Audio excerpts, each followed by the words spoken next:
Double K is a manufacturer of premium diving equipment in Korea, a vibrant and creative country.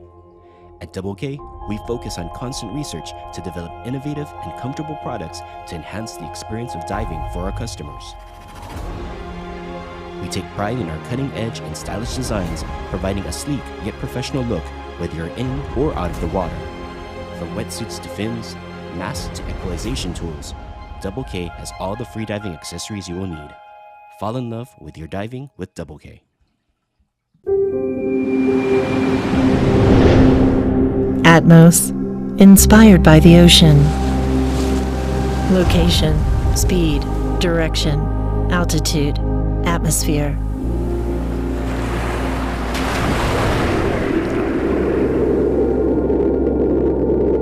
Mission 2 is more than a watch. It follows you wherever you go. On the journey to ageless energy. We won't fear the unknown challenges. We won't hold back our curiosity. Your pulse, your tracks, your wake, the direction and achievement in your life. Distance and breath, merging with the ocean flow, our sweat cleansed in the currents.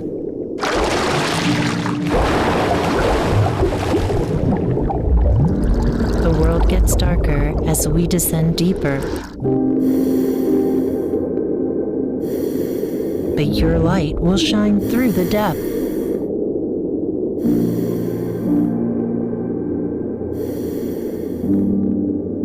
A variety of color options. Each Mission 2 embodies your personality.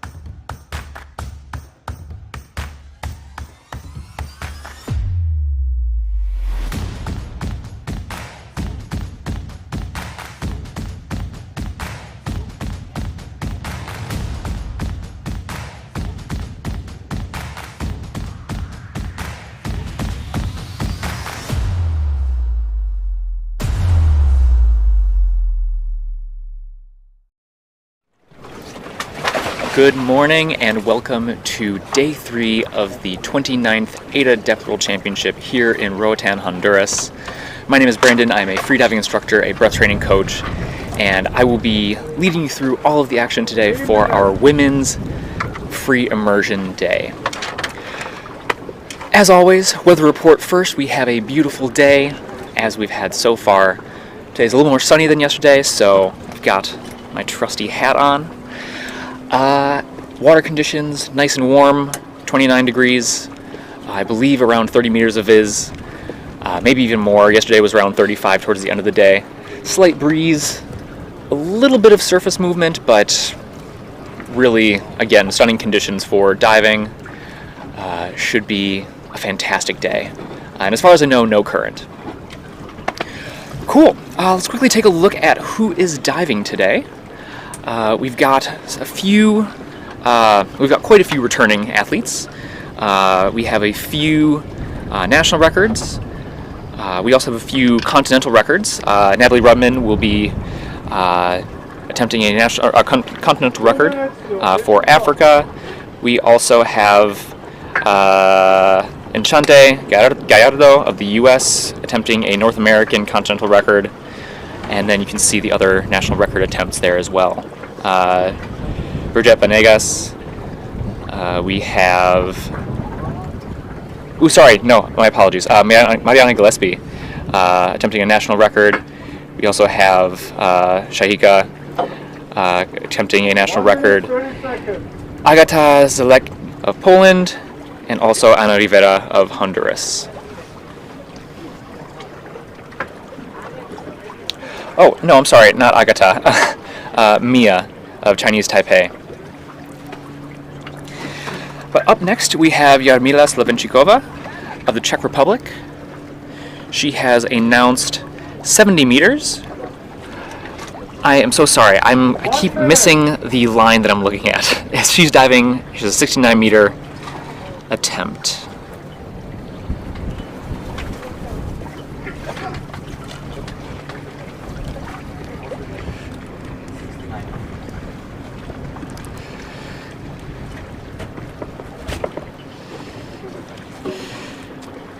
Two days ago, Jarmila attempted a constant weight bifins dive to 78 meters.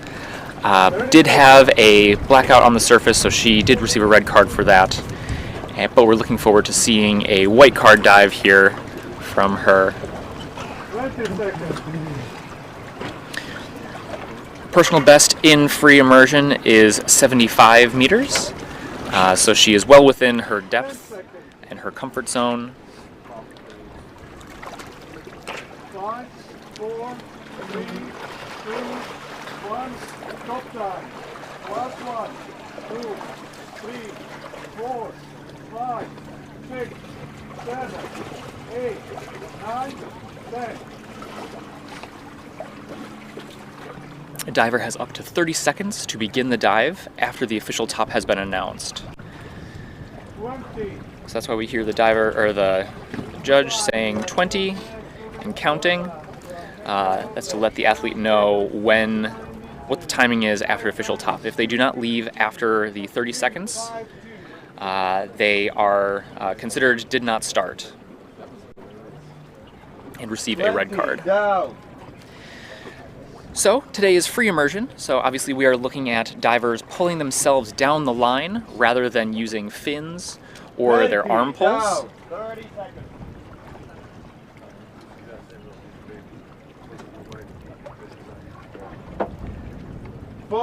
Down. Looks like she may be having a bit of an issue with a nose clip. I think she's grabbing onto her nose. Something that can be a little frustrating is if a nose clip becomes slightly off your nose, you can, as you equalize and apply pressure against it, you can actually it'll sort of wiggle its way off of your nose, which is not great.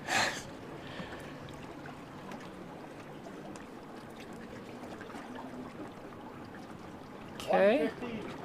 Touchdown. Touchdown. There we go, touching down at 69 meters.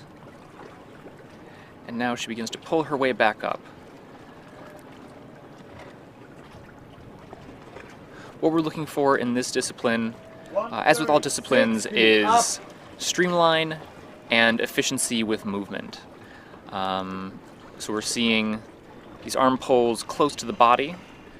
We're not seeing arms going out and around, sort of like you would do in a jumping jack. They're always very close and in front of Jarmila.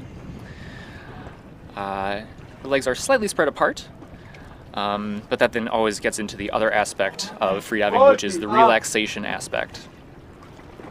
Some divers will opt to sacrifice some streamline and some efficiency for relaxation. Turkey up. Diver with safety. Here we see Jarmila with our first safety.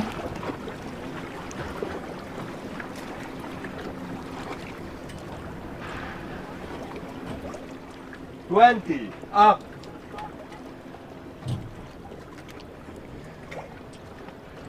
Still looking good.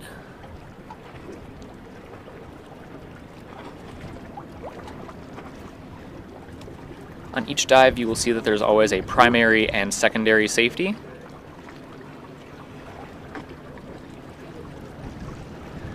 Keep floating her way up to the surface through that positive buoyancy. Lips looking a little blue, but doing okay.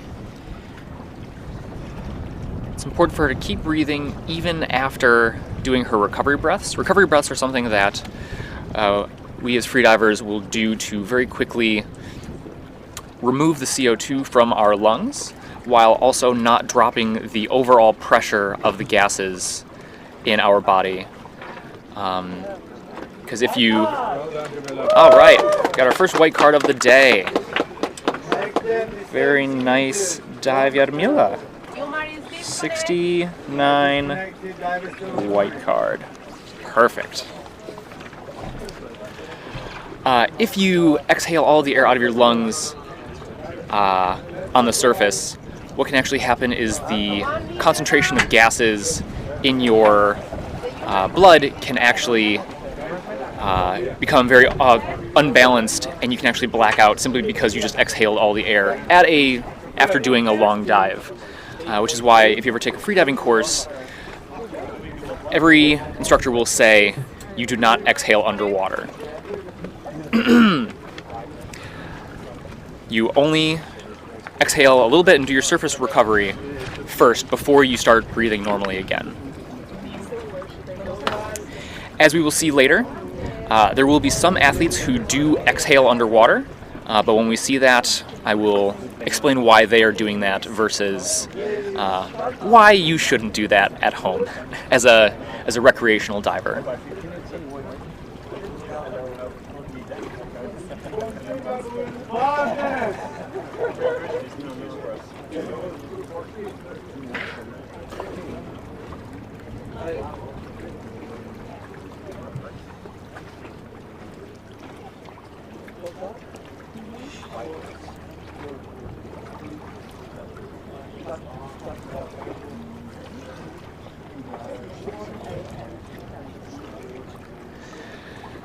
Okay.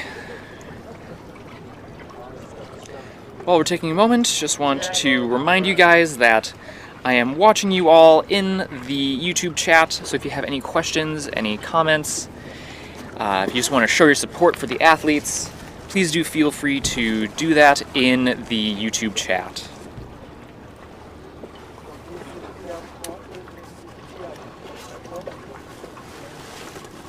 There off in the distance we see Natalie Rudman of South Africa being given an official dive gauge. Each diver is given a dive gauge in addition to if they want to use their own dive computer. The dive gauge is what the judges use to track the actual realized depth of an athlete. But athletes are not allowed to put any alarms on it. So as a result, a diver can put their own dive computer either on their wrist, oftentimes you'll see it behind their neck, attached to their neck weight, on top of their head, as we'll see with Chantal in a moment, I believe.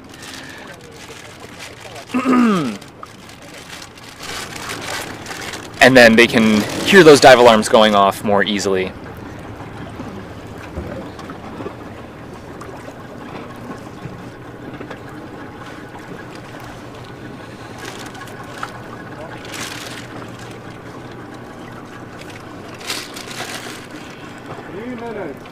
Ava, that's a good question. As far as I know, Bridget is going for an 80-meter dive. We'll take another look at the starting list and make sure that that is correct.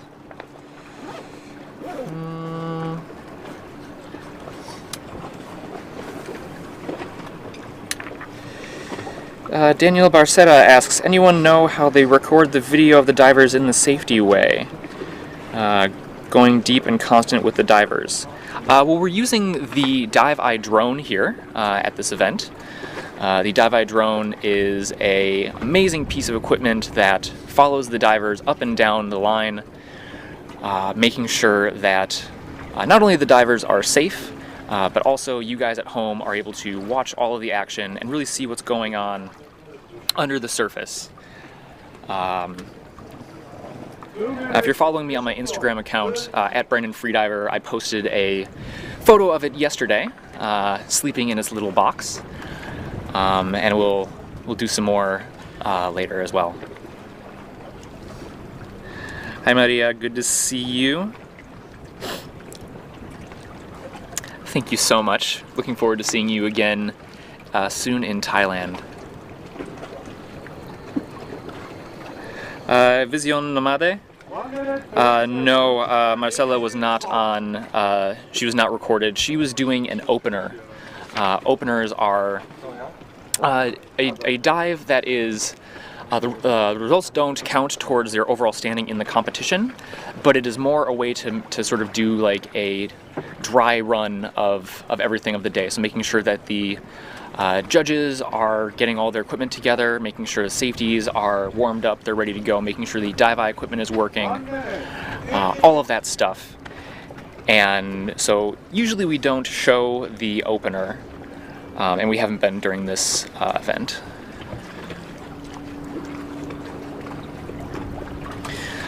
Up next we have Chantal Steiner of France, who's announced 70 meters, being supported by her coach and partner Abdelatif Al-Wash, who took first place yesterday in constant weight bifins with a dive above 111 meters. Big old beefy dive. 20 seconds. 10 secondes. Relâchement au maximum.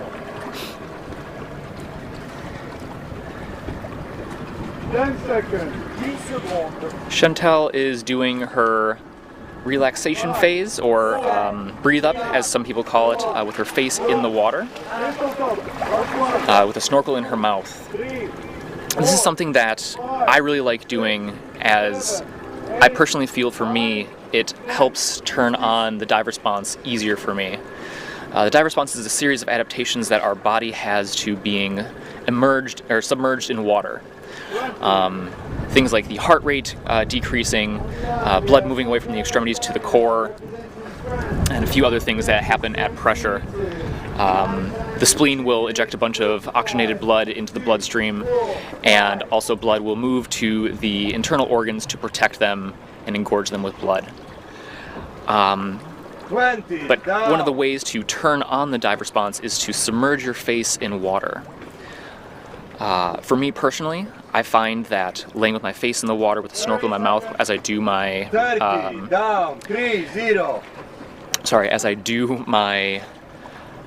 breathe up is a very easy way to feel the dive response turn on, feel myself getting ready in the water, and just relax into it. But as we'll see today, there are lots of ways to do your relaxation phase. And we'll go over that today. 1 minute. You can see Chantal with her cheeks puffed out. She has taken what's called a mouth fill, which is an advanced technique that divers going below their residual volume will do to continue to be able to equalize, even though the air in your lungs has gotten to the point where it feels like you forced all the air out of your lungs and you're holding your breath. Here we see some smaller movements, some smaller pulls. At depth, divers will generally start with smaller movements because at depth and at pressure, the lungs have again compressed to a very small space. And if you open your arms up really wide, or if you make any sudden big movements, any strong movements, you run the risk of something called a lung squeeze, which is basically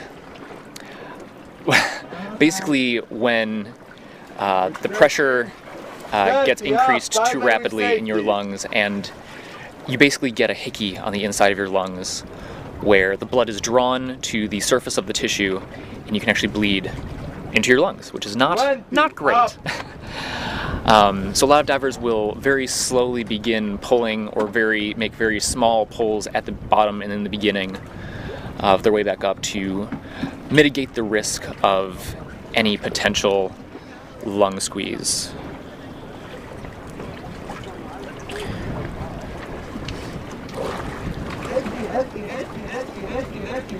Okay.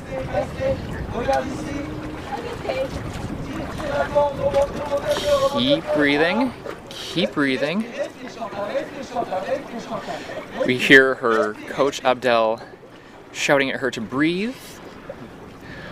One of the things that we look for to make sure that the diver has completed their dive correctly is for their airways to not dip below the surface. Ooh, okay. Very Very nice. So she was able to keep her airways above the water. That was a very, very, very close dive there. But as you can see, so she was sort of on the verge of having what's called a samba, or a loss of motor control, which is basically what happens between being conscious and being unconscious. Your body, if you see it, tends to sort of jerk around a little bit. The eyes completely lose focus. But as you also saw, with strong surface recovery and recovery breaths, that can mean the difference between coming back and being totally conscious in a couple seconds and having a blackout. Which is why surface recovery is such an important component of of freediving. I think we are this time because we don't take a lot of electrolytes. So beautiful dive, beautiful recovery, beautiful save there by Chantal. And congratulations to her on that white card dive.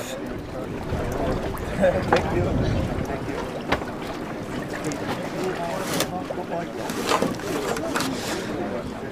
5 minutes.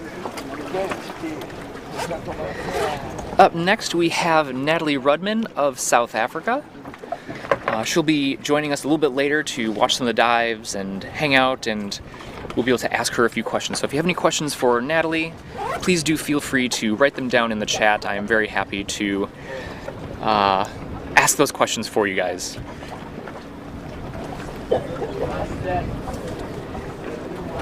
And then we see Bridget Banegas, also of France, with her coach, Christian Maldam, who joined us yesterday. Gave some really great insight, really great feedback on the athletes, on the diving.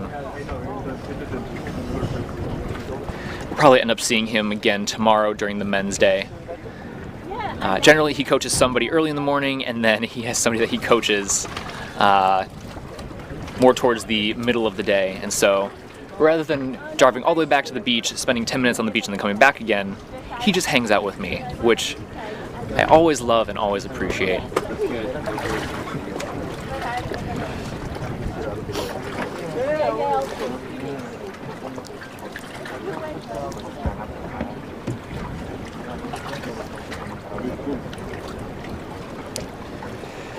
Natalie has announced 71 meters, which is a new national record and continental record attempt.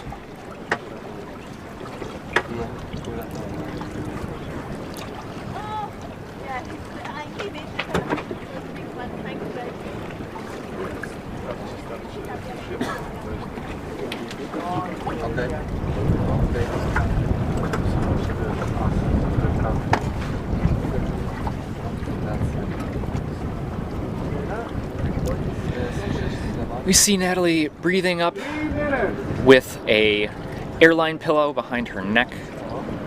This is one of the many other ways that divers will use interesting pieces of equipment to their own benefit.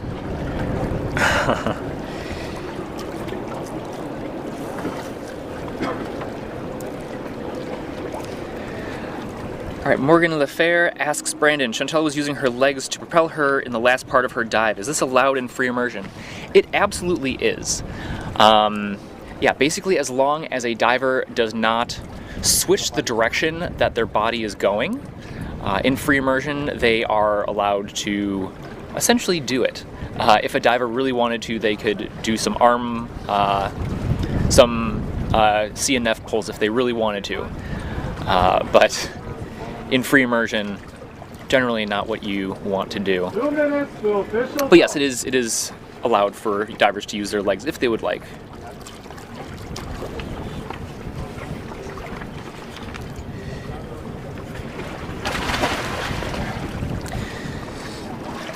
Natalie is a 16-time national record holder and currently holds the record for constant weight bifins, which she set 2 days ago with a dive of 72 meters. Beating the previous record by 1 meter, pushing it 1 meter deeper. Whose current that record was set by Talia Davidoff, also of South Africa, good friend of both myself and of Natalie. We were talking the other day about how nice it is to have friendly competition in this sport. It's great to have someone to push you, but also to share this sort of camaraderie with. 1 minute. Yeah, it's really great and it's really awesome to see, and I think a lot of the freediving community is like that.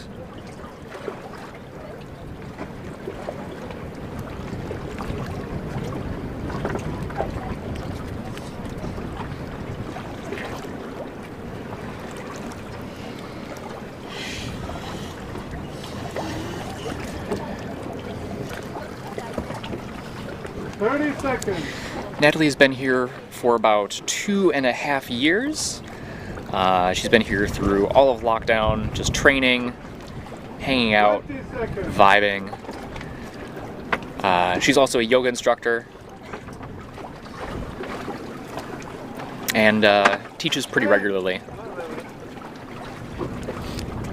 In fact, I think she was even teaching yesterday afternoon. 3, 2, 1. Official go. Last one. 1, 2, 3, 4, 5. On the line, we have Natalie Rudman representing South Africa. The announced depth is 71 meters. Dive time is 2 minutes and 25 seconds. This is a total record attempt. 20 down. There we go. We can see one of our photographers following Natalie down and then going back up. 30 down. We're seeing nice strong arm pulls and bigger glides in between as she gets from positive buoyancy on the surface to neutral buoyancy, and then eventually she will stop pulling altogether and become negatively buoyant and enter free fall, which we are seeing now. 50 down. There we go.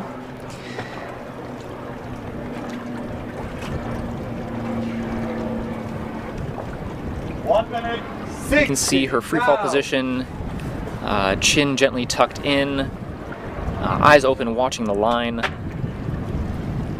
arms gently out to the sides, Touchdown. touching. Coming up. She has slapped that tag onto a piece of Velcro on her waist in a very fluid motion and is on her way back up. 60. You can see her own personal dive gauge on the back of her neck weight.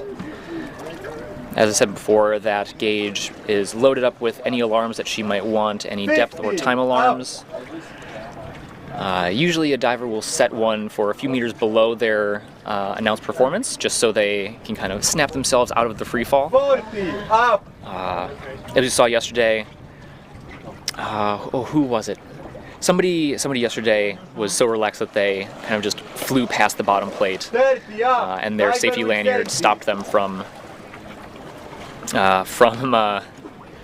continuing on into the depths. 20 up.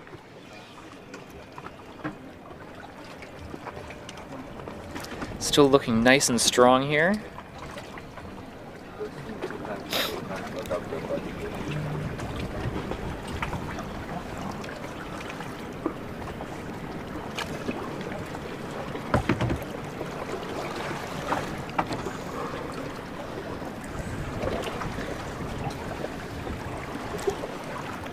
Big smile, beautiful dive. Totally fresh, making it look nice and easy. And pending any weird rules by judges, we should have a white card and a new continental record for South Africa. Or for Africa in total. And national record for South Africa. Woo! All right. 71 CR. Beautiful dive by Natalie. Congratulations to her. She'll be joining us momentarily. Before she does, I want to give a quick shout out to my own diving crew back in South Africa. As many of you know, I live there. I learned how to freedive in South Africa with Cape Town Freedivers. So big shout out to you guys, to Ant and Ant's Pool, all you guys watching at home, and then also a special shout out to my Dungeons & Dragons crew. I know you guys are watching as well. I'll be home soon and we can continue our adventures soon. Cool. Up next, we have Bridget Banegas of France. Shuffling my notes.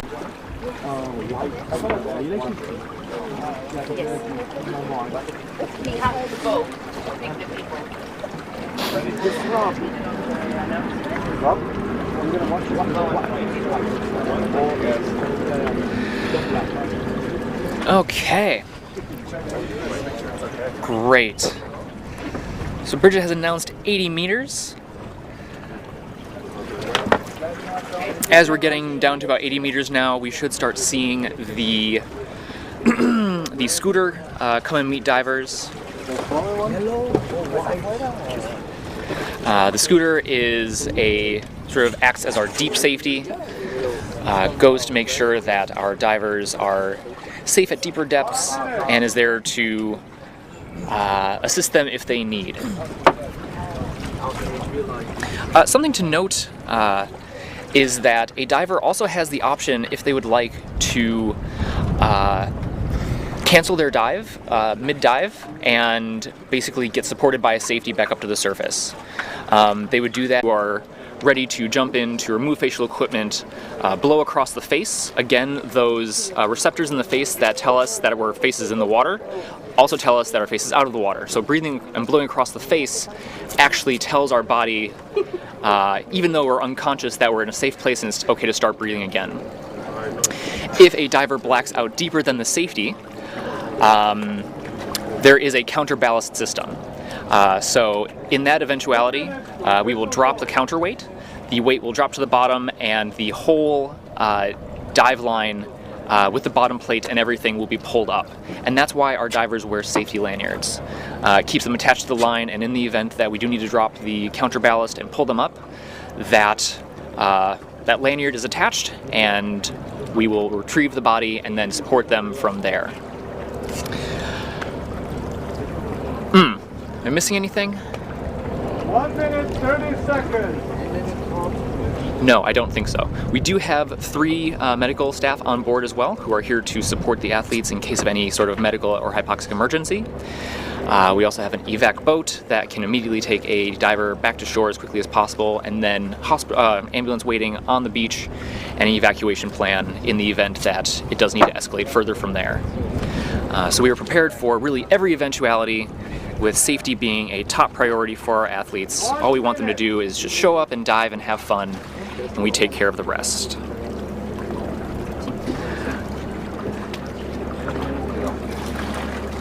Hey Natalie, your dad is in the chat and says he's proud of you.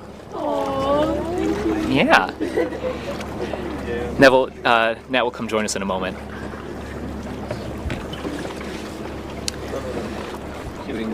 Okay. Bridget is up. She is breathing, getting ready. Divers will do a variety of things during this time to prepare for their dive. Some will do visualizations of the dive itself. Others will try and relax. Some will do a body scan where they basically scan their body for any tension or any tightness that they might be holding, trying to relax it away. Other divers just try and clear their mind. Each diver is different, which is something that I really love about this sport. There are very few wrong ways to dive. For the most part, if it feels comfortable for you and it doesn't impact your safety in any way, generally it's fairly safe to play around with. And one of the ways that you can tell if it's safe or not is by taking a freediving course and learning how to dive safely. There are many places around the world that teach freediving courses. AIDA obviously has an education system.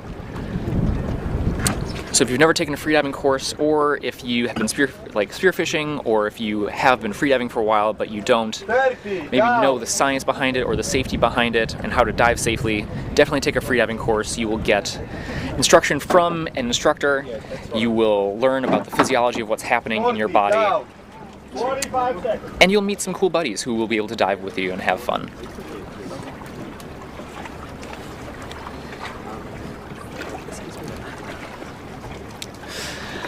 At last year's Depth World Championship, Bridget Banegas placed 5th overall. This way. Just in front is fine. 60, down.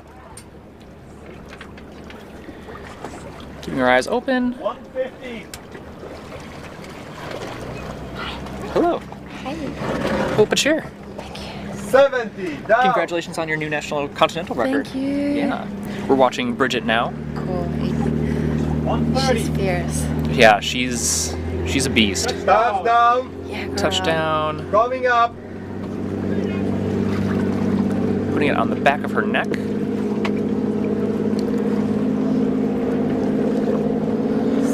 She's got a nice, good point in her toes. Something that I really love about freediving is that there's always something to improve on.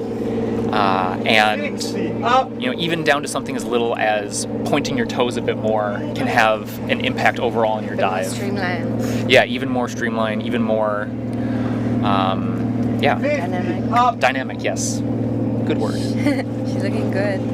Yeah. Very focused. 40, up. The thing with these free immersion dives is they're a bit longer, so you really have to put a bit more focus. Right. Keeping the relaxation and just going. Yeah, absolutely. Up. Diver with safety. You can also see nice full arm extensions here. So going the full range of motion all the way from the top with her shoulder even, moving up a little bit, down to a little bit of a flick of the wrist at the bottom.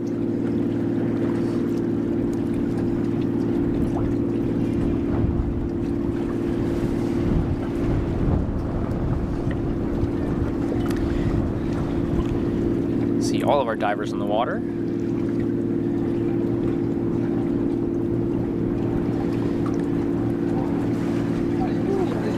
Okay.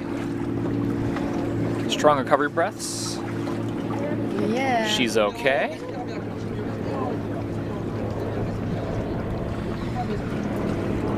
Yeah, looking good. Big dive. Big dive, yeah. Definitely feel it on the shoulders and in the back. White card. Yes. Right, and the white card. Congratulations, Bridget. 82 meters. 2 down. Cool. Waiting for diver to be outside. Hello. How's it going? Hi, good. How are you feeling about your dive? Super stoked. Good. Yeah, it was really good. I haven't trained free immersion that much. Actually, I was doing kind of my own discipline, doing free immersion down and bifining You up. were telling me this morning, yeah. but coming up was pretty good. Good. Yeah. I think my upper body is a bit stronger, so and free immersion is like my original discipline. It's where you know, I think with a lot of people when they start, that's where you get most relaxed. And, Exactly. yes, when you enjoy most at the start. Yeah. And so yeah, it was pretty good. Awesome. Yeah. That's great. Yeah. What is it like diving at a world championship event and also doing a national and continental record? It's pretty. I mean, is it any different for you, or is it like In terms of. in terms of how you prepare, how are you feeling? No, I think it's always. Competition is always like a big deal. There's always a bit of a pressure to perform. So I think, no, for me it's just about like putting the numbers that I know I can achieve and just trying to enjoy the dive. Sure. Yeah. Okay. Yeah. I mean, it is like it's not like I'm putting super high numbers that I'm pushing, but I know if I go to a little less, I'm gonna maybe not take the dive as seriously and maybe not be as present. So there is having that added bit of like stress or pressure. It kind of puts me more into the zone. Sure. Like, okay, this is put a lot of focus into this, put a lot of preparation, and make the dives good. Okay, Yeah. awesome. And that's what we were talking about yesterday with Christian Maldam, the French coach, was that sometimes, you know, diving at a World Championship event can add more pressure, more stress onto a diver, and can actually, you need to take that into account and like announce more shallow than what you can normally do in PB or with just normal training. But other people like that challenge and rise to that occasion with that sort of added like energy and like stress. Yeah. I think I need that in order to perform. Yeah. Awesome. Yeah. And World Champs, I mean, it's a big deal, but this is like kind of my home ground. This is where I've been teaching for the last year and a half. Yeah. So I do feel like familiar with the space and comfortable here. Sure. Yeah. Awesome.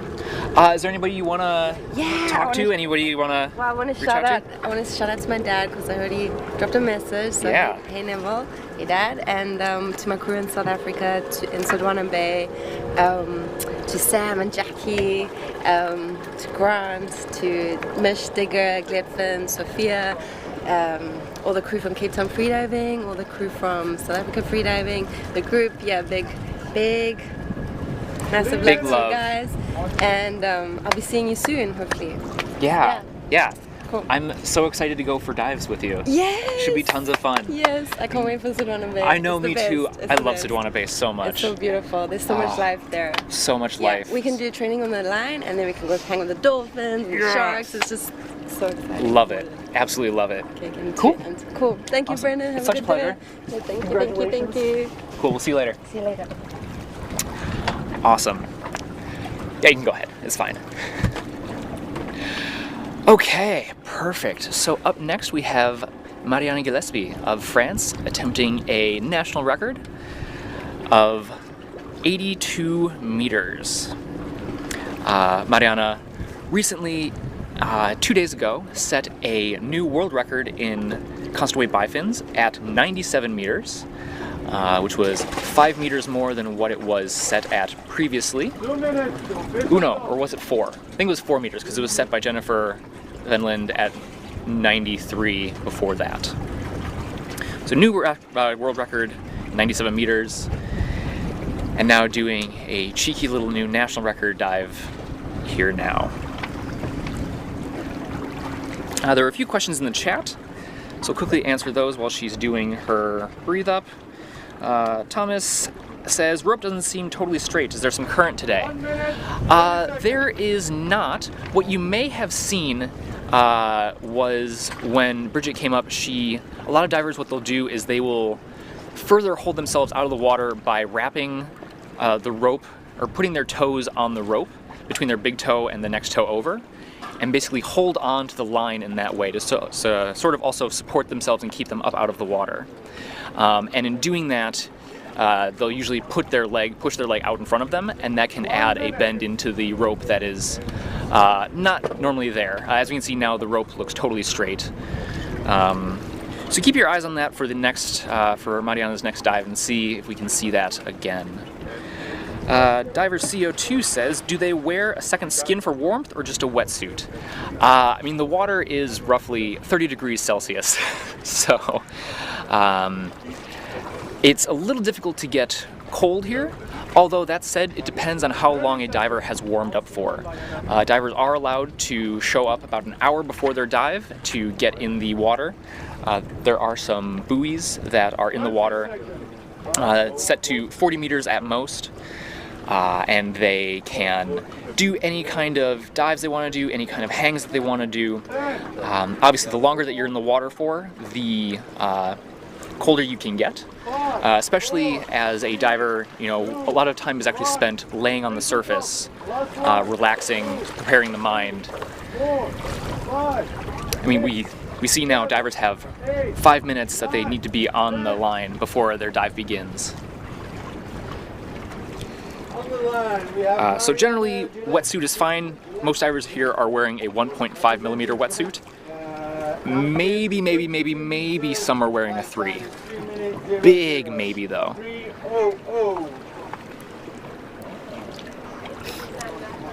20 down. National record attempt. All right, let's take a look at Mariana's technique here. You see her legs are together, toes are pointed. See slow arm pulls now that we're down to about 35. See her cheeks are puffed out with her mouth fill. 45 seconds. 40, down. And then as we go deeper and deeper, keep an eye on her diaphragm and stomach area. 50, down. We're seeing that her stomach is being pulled in a little bit by the negative pressure in her lungs. 60, The down. diaphragm is being pulled up basically into the rib cage. 150.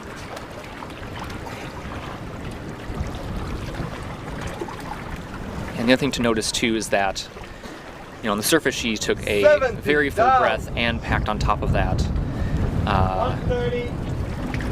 And if you've seen people dive before, you also know that it looks like her lungs are empty at the moment.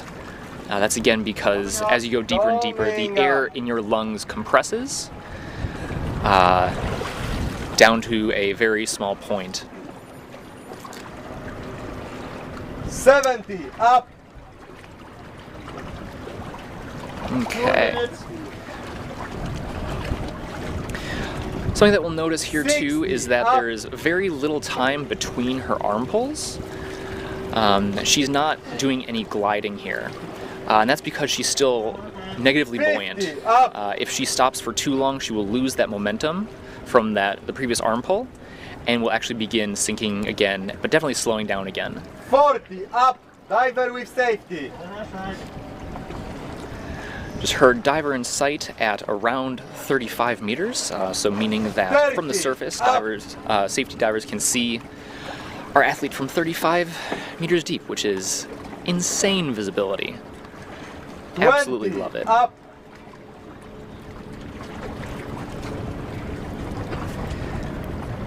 You can see Mariana. Okay. I was gonna say we can see her safety lanyard attached to her ankle. We'll talk about that in a little bit. She's okay. Nice and clean. Barely breathing hard.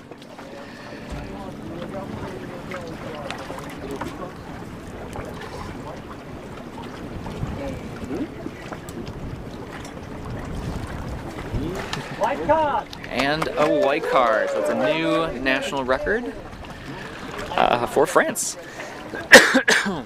Next step is 85. Beautiful dive. Something to note, I haven't said this yet, the current world record for free immersion for women is set at 114 meters by Alenka Artnik of Slovenia. Alenka was recently at Vertical Blue. Let me quickly pull up what exactly she did during that event. Alenka. So she did a 123 meter dive, but unfortunately that was a red card. Completed 111 meters constant weight. Also did a 75 meter dive, but I believe that was a red card as well. Do you know if Mariana will like to have some No? Okay. She will come if she needs, but for activities I'm not sure. Okay, perfect. Okay. Hey, yeah. Line stick. 85 meters. Just stay on next week. It's okay, right? She'll get on. 1 minute. Okay, up next we have Jennifer Venlund, previous national record or world record holder for constant weight bifins. Lovely human being. She's let me use her hat for the last few days because I did not bring my own sun protection. So big shout out to her for keeping me safe and shaded from the sun. Hello. Hello, Brandon. Welcome back. Thank you very much, Brandon. I'm happy to see you again, to see you this morning, Absolutely. to join you. Cool. Joined For again this, by Christian Maldam, Yes. French coach, Hi guys, hi everybody. Overall lovely human being. You just coached Mariana? Exactly, I was in the water with Mariana and with Brigitte just before the two dives we had before. They did a very strong dive. They were very good. Very strong dives. Was quite hypoxic, but it was a personal best for her, 4 meters more than what she did in training. Amazing. So that was a really a big challenge for her. I'm very happy that she succeeded. Yeah. And she has set a new mark for her, 80 meters in a free immersion. That's a very strong dive. Knowing that Brigitte is on the circuit for more than 20 years now. Wow. 20 years she's on the circuit. Okay. In a competition, World Championships. So that's our more experienced freediver in this World Championship. Yeah. For sure. Yeah, absolutely. So that's a massive dive, 80 meters. So I have a question for you. So what is it like to be a coach? Yeah, I was looking for Mariana. Okay. What's it like to be a coach for, not only for an athlete on the buoy, but also for a team? Being coach for a team is a different task that I have to achieve together with them. It's first, before the World Championships, to organize the team, make sure that there is a good team spirit. So my job is to organize a kind of team building events, to make them share moments together, times together, trainings together. Love that. First point. Then when the World Championships come, then is to make sure that everyone in the team looks good and is fine, answering their questions around for the championships, the trainings before, of course, maybe the accommodation, the travel, help them if they need. So then that's before the World Championships, and when the World Championships arrive, is to inform them about all the information they can have about they can need for the championships, to relay their questions to the committees, to the juries if they have some questions, to answer their questions to the maximum.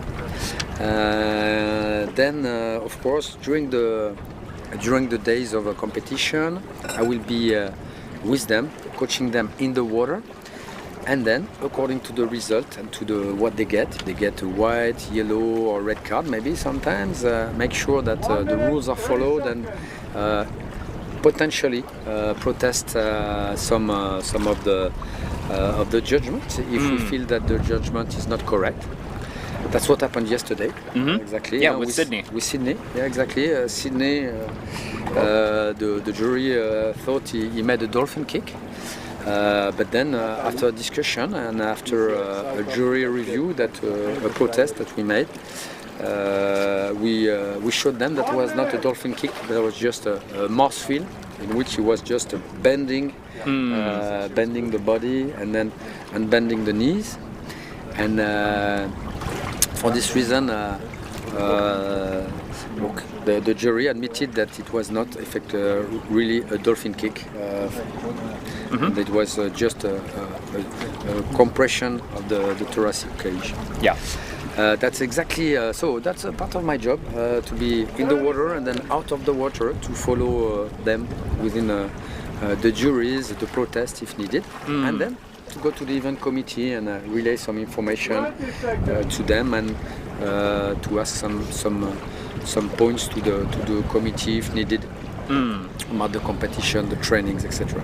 Okay. Amazing. That's a really awesome job to have. Sounds like a lot, but it also sounds very cool and very rewarding. Well, that's a lot of job, from 7 a.m. in the morning till sometimes 9 p.m., 10 p.m. I'm working for the team. That's also really rewarding in terms of when there are good results. Yeah, we are very happy and people are happy, and it's such a nice time to share with the athletes. For sure. Cool. We have Jennifer Venlund diving, announced performance of 85 meters. Jennifer is an incredibly strong athlete. As I said, previous world record holder for constant weight bifins.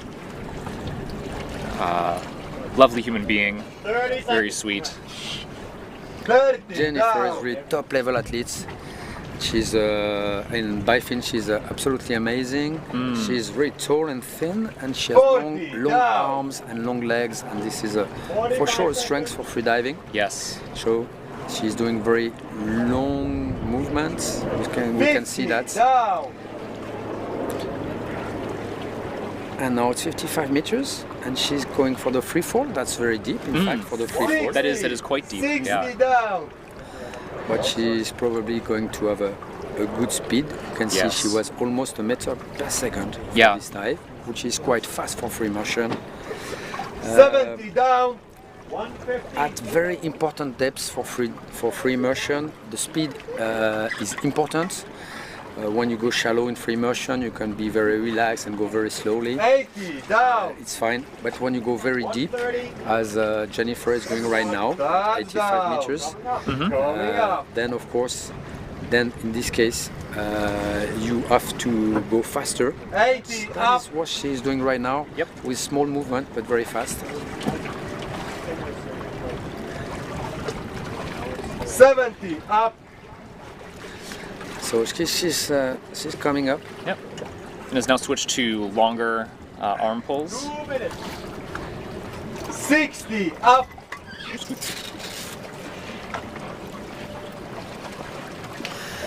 And she looks very fine, Jenny. She's coming back up. Look, she has nice movement. She's good. Yeah. She's well streamlined and with good 40 movement. up. It's funny because it looks like there's a bit of current down there. I would guess, but I'm not sure. We will ask the freediver. Maybe it's just a bit. 30 up. And we have a special guest just right now. Mariana is joining us. Hello. Hello. And so Jenny is now back 20 up. up. 20 more meters to go. I was just breathing oxygen, so I saw her going down. Oh, nice. Yeah, looks like an easy dive for her. Yeah, look, she has a kind of turning the head. She's looking to someone or somebody. Maybe looking towards the dive platform to be ready for the judges. No, it's totally easy. Yeah. Totally easy. She looks very strong. That's a very good dive for Jennifer. She's gonna be happy, and she is going to do a lot of discipline here. Yeah, then where would you like? I got one for you. Joking a little with the judges. Yeah, joking with the judges about the tag. Yep. That's a white card. Very nice. 5 down. Stand by. Diver on the line. Beautiful dive. Yeah, in fact, the conditions here are quite easy. I mean, compared to Cyprus last year. Yes, Cyprus conditions were quite intense with lots of current. I still vividly recall the no fins day for women and Lily Crespi being blown off the line like a superhero trying to just come back to the line. Yeah, but it's not just about the no fins, it was current all the time. But It was no current fins all was the time. crazy. Yeah, Exactly. I think we had maybe like the one last day when there was finally no current. Yeah. But yeah, the conditions here are absolutely stunning. Okay. Sorry. Line set. So stunning conditions. The visibility is absolutely amazing with 40 meters of visibility. Huh? Yeah, It's 35 to 40 meters for sure. It's absolutely amazing. This blue is beautiful. And sometimes we have some fishes coming along the line. Were there? Yesterday, And sharks. Were there? Yeah, apparently during training, when Walid was coming up from his dive, there was a shark following him. Okay. And the safety divers, they were a bit scared because obviously Walid, he couldn't see anything. Sure. But, Oh man. yeah. Oh, but that's just so exciting too. I don't know. For me, I find that very exciting and interesting. For others, I'm sure it's not as exciting. But I'm all about the sharks, so. Maybe during the dive, a shark can be threatening. We never know what's going to happen really. So of course, and especially if you cannot see what is happening. But that's fair. It's okay. Yesterday, during Sydney's dive, there was a very big Spanish mackerel coming out around 60 meters. There are some pictures. Okay. Yeah, and it was impressive to see that. A huge fish coming along the line. Okay. It's nice. It's nice to see all this sea life here. Yeah, it's beautiful. And if you some freedivers are lucky, they can even see them. I think it's Clementine that had a dive beginning of the week for the first day, and she could see a school of a small a rainbow small fish. It's called the rainbow runners. Okay. Okay. So it's a small, quite small fish, maybe like that. It's okay. It's not so small. I mean, but it's not so small. There was a big school down there. So she was as she's diving with the mask, she was very happy to see all these fishes. Yeah. So nice. It was beautiful. a good experience down there. Definitely. Mariana, can you tell us about your experience of your dive, this dive, 82 meters? Yeah, today was quite an easy dive, in fact. I don't particularly like free immersion because you're going quite deep, you don't have any fins, and I don't like it. Sure. Plus I find that my arms are not so strong as my legs. So I'm announcing very conservative, but just to get the overall. So I didn't have any expectations for free immersion, but we'll see what happens. See what happens, yeah. You never know. Still It's a the really World nice Championship. dive. Yeah, very nice dive. Even a bit quicker than I was planning. So it's okay, I would say. It was okay. Yeah. New national record. Like, that's fine. Nothing out of the ordinary. Amazing. Cool. Let's see. So up next we have Shaika Ergumen of Turkey, who has announced 90 meters. At the moment we have a tie for second place, and it will be a national record attempt. And Chantal Gallardo also announced 90 meters. She's from the US, and her dive will be a continental record attempt. Lots of national and continental records going today. Exactly. Which always love to see. Definitely keeps things interesting.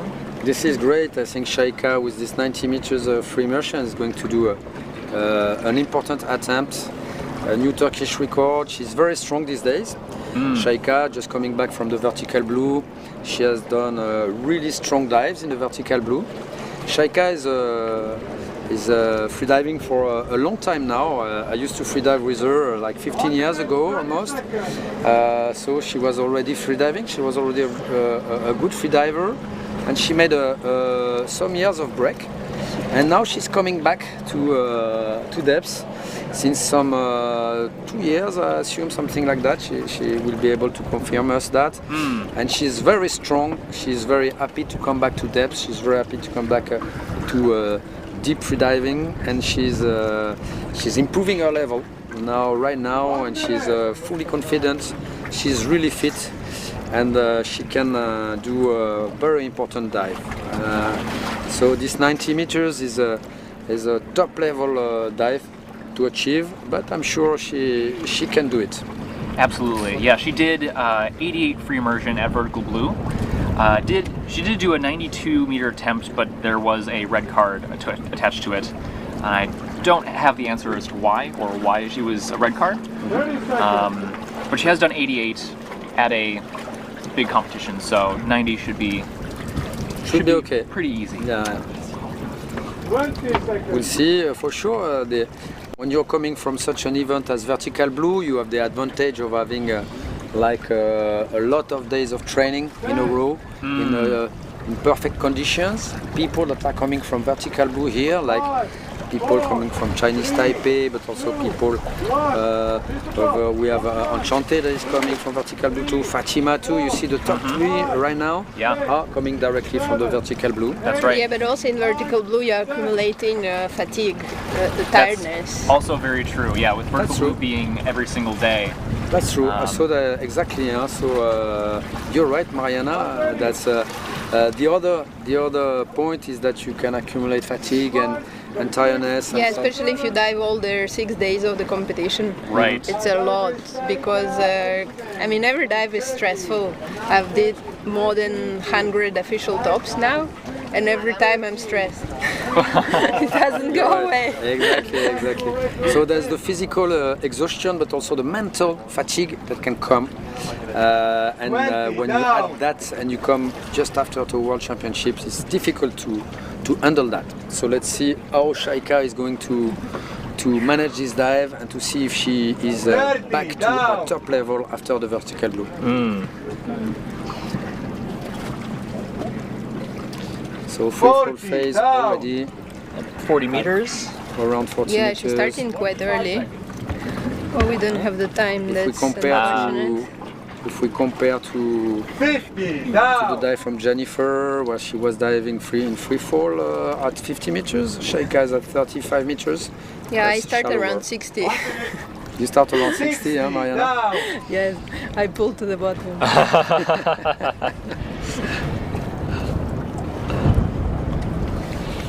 70 down. She's looking very relaxed though. 150. That's right. Making very small movement to adjust her position to the line. Down. Okay.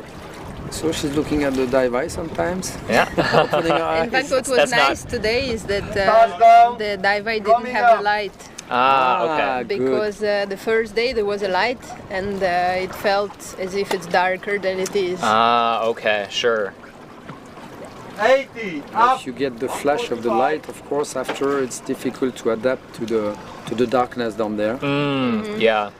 Well, and to be fair, it's not like the blue hole here where, you know, beyond, what, 40 meters, 50 meters, it's really black. 2 minutes. Yeah, here is still quite light. Yeah. But the lights of dive eye, they were making it darker. Sure. Especially if it's in your face. Yeah. But now they switched it off, so it's totally good. Perfect. Shaika looks good. Look, she did it. So she picked up the tag, 90 meters, and now she's coming back up. That's a long way, back up. More than 130, 140, 150 maybe for her. So that makes very long dives in total. Over 3 minutes dive in effort. So that's Yeah, but she looks totally fine. yeah, she looks very good. Making Starting a to kind add of a the kick right now. Yeah. I'm not sure she's doing it on purpose. Maybe it's just the legs that are relaxed. Just so relaxed. Yeah.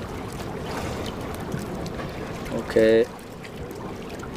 She's slowing down. She sees that she's coming back up close to surface. She feels that. She sees the safety. Safety are relaxed too. She's okay.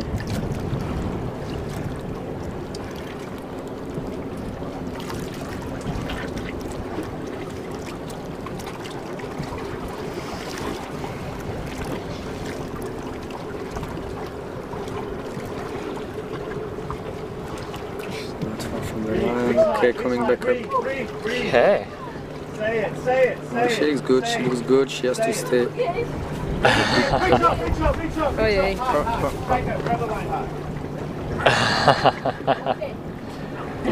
I'm okay. I'm okay. Well, Okay, her was a chin was in the water. tight, Yeah. Chin in the water. Difficult to know if she has put the mouth in the water too. Yeah, we'll have It to was see. very The judges probably narrow. saw it a bit better than us. Yeah, probably they were closer. White card. That's Okay, so that's a white card. okay. New national record. That's very nice for Shaika. It was tight and was not so easy. Yeah, but we're it was just on the okay. limit, like a world Yeah. championship dive. Just on the limit there. Yeah. It's important to note that the judges review the top 5 placed athletes, their whole video, automatically. And so for Shaika's dive and for others, Mariana, for yours as well, they will review the footage to make sure that everything is good to go. And that's how they announce their final, or their preliminary results. Then athletes have the opportunity to protest. I mean, in free immersion, there is very little to review. There's very Maybe little to review, that's just true. the protocol or Exactly. Exactly. So that's right. There's not really a lot of possibilities of errors or mistakes regarding the rules. For free immersion, that's much easier to judge for them. Yeah. Totally. Less chance of error. So of course, it's easier. So I leave you because I'm burning on the sun. Fair enough. Okay. And you're in your hot wetsuit. Yes. Understood. Enjoy. Cool. Thanks for joining us. Congratulations, Mariana. Congratulations. And see you soon in the water for the next events. Woo! Okay. We have 2 more dives before we take our 30-minute camera break.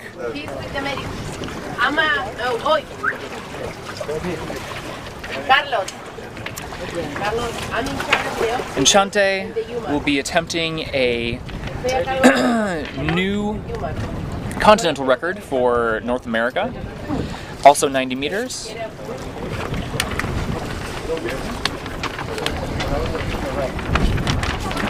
Whoa, my paper's flying around. So that would be a tie for between Shaika and Enchante, of course. Yes. And if she makes it, of course, they would be both silver medal.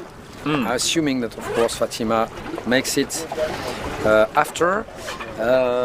Fatima is very strong. She's also coming from the vertical blue, but she took first place overall at vertical blue. Yeah, exactly. Amazing, amazing freediver, amazing results. And Fatima, she had an ear infection. Yeah. So of course she was not able to dive for the first day, and now we're on the 3rd day, and she's able to dive again. Yep. So I saw her this morning on the boat, on the beach. She was looking fine, listening to her music, getting relaxed, and getting ready for the dive. So let's see. If everything, we hope that she's going to be fine for the dive. Absolutely, yeah. I mean, she's such a tough competitor. I remember last year in Cyprus, on the final training day, we were sort of all walking around on the boat, and she ended up hitting her head on something, and went and got stitches at the hospital, and then the next day, or like two days after that, she was in the water diving and did a national record. She's a beast. That's very absolute strong. machine. That's very strong. Yeah. Good person. Tons of fun. Cool. So so up next we have Enchante Gallardo. Announced 90 meters and a 3-minute and 11-second dive time. So Enchante is the new US star in freediving. We can say that really. She's diving very deep. In US, there has been some very good freedivers in the past, but it's from time to time there are some coming up, but not that much finally. And Enchante is really now taking the place and showing with absolutely massive performances that she's taking the lead in US for the women. Absolutely. So that's a continental record she's going to try to do. And of course 90 meters in the woman is a huge mark in free immersion. Between 90 and 100 it's absolutely massive dives to do. Yeah, absolutely. Can you tell us a little bit why a diver would want to wear a lanyard around their ankle in free immersion? When the best part, the part that is moving the less when you're doing free immersion are the legs, in fact. So of course, then if you don't want to be disturbed, it's better to put your lanyard on the ankles. So because you won't move your legs, so it's going to be relaxed, and you have all your arms free. To do your maximum amplitude movement without the lanyards on the arm. So that's the best place to use the lanyards when you're doing free immersion. You can also put it on the waist if you have a proper lanyard. Yes. This is another possibility, but most of the freedivers finally use it on the ankle. Right. So, yeah, I've seen. Yeah, you bring up a proper waist lanyard.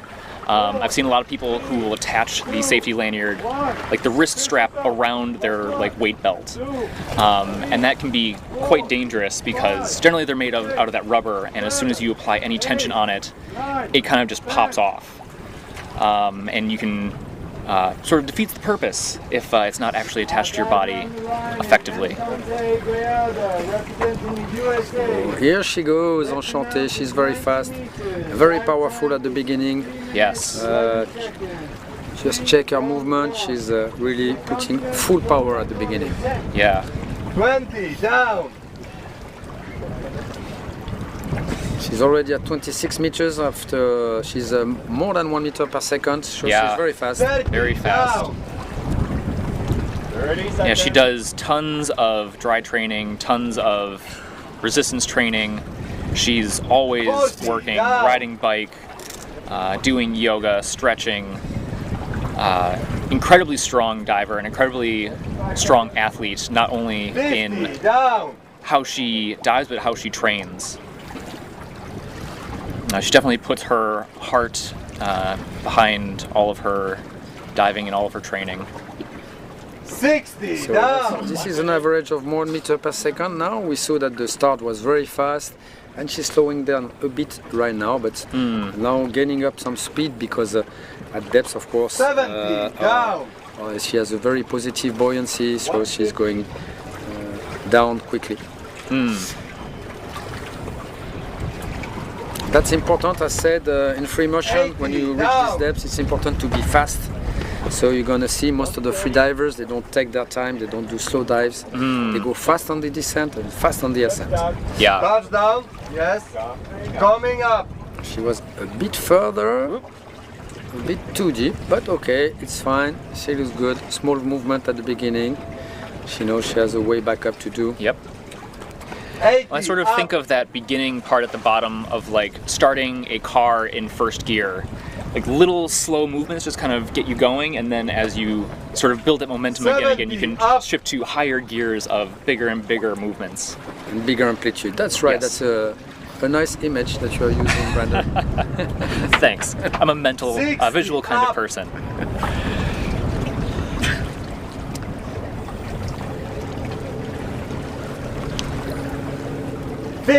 Up. And we see with Enchante, the movements are sort of moving through her whole body. She's someone who really likes to get into the rhythm of the dive. Diver with safety. And sort of allowing the body to flow where it wants to. 30 up. And there is something incredibly rhythmic about free immersion. 20 up.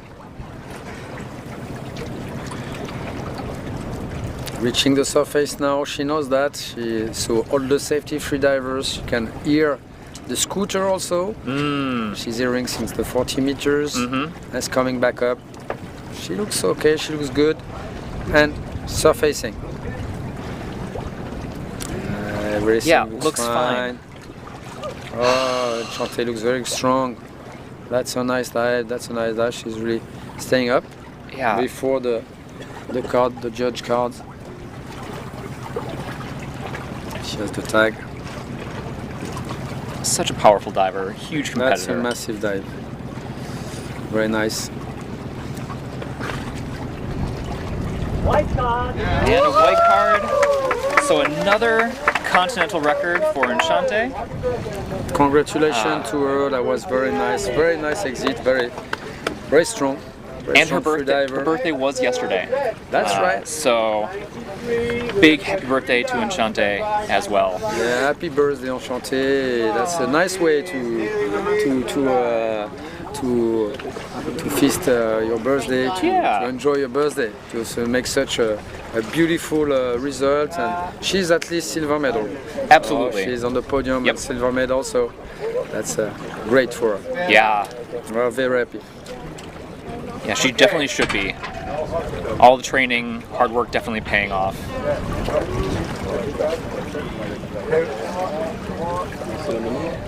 She's there with Chris McKay, our chief of safety, and Rob, one of our judge assistants. You're being joined by Shaika now, flopping out of the water onto the boat. As we said, we have one more dive before our camera break. Fatima Korok of Hungary, 93 meters announced, free immersion. And we have Shaika that is going to join us. Welcome, Shaika. We're happy Congratulations. Thank you very much, guys. Yeah. Thank you. Congratulations, Shaika. Thank you. It was actually not easy dive. Just before my official talk, I said like I don't want to dive. Today was it was so mixed emotions because I had recently just in the vertical blue 2 red cards in this discipline, so I felt like this is like a curse-free immersion this year. And yeah, I had some bad experience also, so I really didn't want to dive today. But then I say like, okay, I'm gonna face with my fear, with my demons today, and do whatever I can. So I'm happy that it turned into nice, like a white card at least. But now it's a little bit time to also give some compassion and love to myself. Absolutely. Because today I forced, because this discipline I really didn't want to do today. It was very weird because I always enjoy my dives. I do it for pleasure. Today I was not in that mood, but I'm happy still I could do a big dive. Yeah, definitely. Yeah. So congratulations, Shaika. That's true. Huh? What Shaika is telling us is that finally, it's not always the top dives that athletes realize. Sometimes there are some bad days. You come on the line with this kind of fear or this kind of bad emotion that tells you no, don't go. But of course, you registered. You said you announced, so you have to go, and it's not easy to overcome these feelings. Yeah. But at the same time, I know and my body know that I can do it because I did it before. So I wanted to little bit play with my mind, like, okay, even with this mindset, let's see what you can do. Exactly. I'm happy that I was brave enough to try and made the dive. No, so. very well done. Very Thank well you. done in this condition. That's true that it's hard not to with this mental struggling, it's hard to succeed and to do still to succeed in the dive. I mean. Thank you so much for all the support, and from all over the world I get so much support, especially my sponsors, my family, my friends, and everybody who supports me, who are watching us right now. Thank you so much, guys, for all the support. Yeah, big love to all the people watching at home, all of our sponsors. And you can keep on following Shaika. I'm sure you're gonna still have a great result in the future. We still have 2 disciplines. Yeah. That you practice also, constant nothings and constant weight. This year I focused these 4 disciplines, which was not easy. Like normally I only do constant weight mostly, but the rest is okay. But this year, I'm gonna do them. But my favorite is constant weight because I like fins. I used to be underwater rugby and hockey player before. So I always like having fins, but it's good challenge also to focus 4 discipline. I cannot feel you can give your 100% if you don't focus 1 discipline, but at the same time it improves you a lot. Yeah, it helps you be more well-rounded. Yeah. And more flexible in all situations, I think. Exactly. So let's see. Let's see, and of course we will be very happy to follow you for the constant weight on the on the not the last day but the day before with the women constant weight, and there will be nice challenges. Just to remind us, Shaika, how long have you been freediving for? Oh, good question. Like my deep dive started 2010, but then I had totally, let's say 4 years break between, and after pandemic I started again. I came back. Like before pandemic there was 2 years off, and then between this 2010 and now there was also 2 years off. Okay. 1-1. So it's very mental sport because I did my best results after 2-year break without training.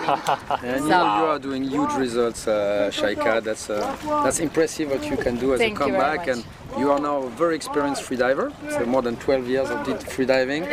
That's nice. That's how you can handle also these deep dives when the mental is not 100% here. Exactly. Also, every year we change. We learn different things. So. Absolutely. Right now we have Fatima going down, and she's going quite fast too. Yeah. Fast at the beginning and a bit slowly right now. Not exactly the same pace as Enchantée. But she was fast. Look at the depths and look at the time. I like the mouthfeel. Yep. Big mouthfeel. Big mouthfeel, big cheeks. Probably topped up. She took it around 20. 40 down. So probably topped up again. Still pulling. Yeah. 45 seconds. Till 50. Yeah. 50 So the down. question for Fatima is of course hypoxia, but I feel quite confident about her hypoxia for the dive she's been doing the last days, in vertical blue especially. But of course the question is more about her equalization, about her ear problem she had. So let's see if equalization works fine for her. If this is the case, she will probably be able to do the dive. Yeah. This is definitely under her limits. I think she can manage if there is no EQ issues. EQ issues. But she rested very well. She's been resting. She's been relaxing. 80 Actually, this is her first dive since coming from vertical blue. She has not been in the water yet because she got here and was immediately hit with the ear infection. But she's already there. She's already there, yeah. Yeah. No. It's a bit limit. I think she's probably at the limit. Equalization probably was hard. I think. I assume we will ask her afterwards, but this kind of movement you do just before reaching the end, the bottom page shows that bottom plate again, by the way. She loves playing with bottom plate. That's right. Yeah, for those who didn't watch Vertical Blue, Fatima ended up knocking her head on the bottom plate in a pretty big way. Now I'm expecting a look to the dive eye. She likes it. Another likes to make a small twinkle of the eye. Perfect. Go on, Fatima. Going back up. 50 up. She looks good. Yes, you Powerful, can do it. focused, which is of course very important. Diver with safety. Strong woman. Do it. Very strong. Also really big into training, does lots of gym training as well as pool This year she diving. focused a lot with free immersion and FIM, and she's doing really good. It's not always easy to go for a gold medal and to go for a title, and we know that there is a lot of pressure before this kind of dives. And yesterday it was hard for Abdel on his dive because of course he was going for the title. He knew it, and she knows it too. Fatima, she looks relaxed, nice and relaxed, very fine, floating up gently to the surface. Breathing. She's hypoxic, of course, a bit, but she's still very fine. She looks very good. That's nice noise. Kind of roaring. The classic Fatima. And she has the tag. She has the tag, so unless there's something we missed, this should be a white card, and we'll get her first place. Yeah. Very nice. That's a white card. Congratulations, Fatima. Beautiful dive by Fatima. Welcome to the competition, Fatima. Oh, and wow. she's world champion. Good. Yeah. Perfect. And so, Shaika, you have a silver medal. Congratulations. Thank you very much. Already. Thank of course, you very much. Still, that's the provisory result. We still need to. Yeah. Yep. I hope I didn't do any mistake, dolphin kick or something. But it's impossible to do something wrong in free immersion. Dolphin kick you could do. Dolphin kick is allowed. We'll let you do it this time. Free immersion. Even if it's not really useful or not much, but. Beautiful. Okay. Well, great. Right. Thank you so much for joining us. Thank you, guys. Thank you, Shaika, and see you soon for your next dives. Yes, See absolutely. you guys. Thank you. We'll Bye-bye. see you. For those who are watching at home, we're going to take a quick camera break, and we are then going to start off strong with Amber Burke of Australia, who will be attempting a 68-meter dive. Once again, I want to give a quick shout out to all of our sponsors, Atmos, Double K, Paradise Hotel, and the Mayan Princess Resort. Couldn't do this event without you, so thank you so much for all of your help and all of your support. And we'll see you guys in a little bit in about 30 minutes. Cool. Bye.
Double K is a manufacturer of premium diving equipment in Korea, a vibrant and creative country. At Double K, we focus on constant research to develop innovative and comfortable products to enhance the experience of diving for our customers. We take pride in our cutting-edge and stylish designs, providing a sleek yet professional look whether you're in or out of the water. From wetsuits to fins, masks to equalization tools, Double K has all the freediving accessories you will need. Fall in love with your diving with Double K.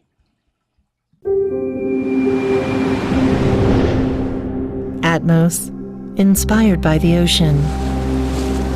Location, speed, direction, altitude, atmosphere.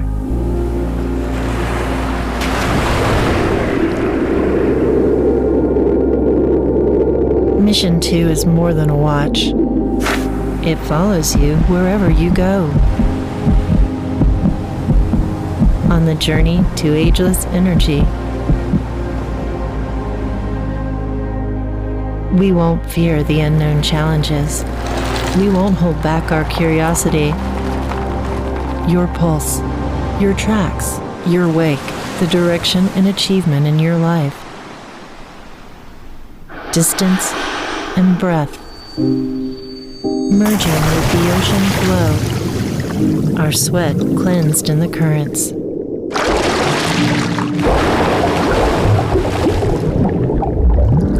The world gets darker as we descend deeper.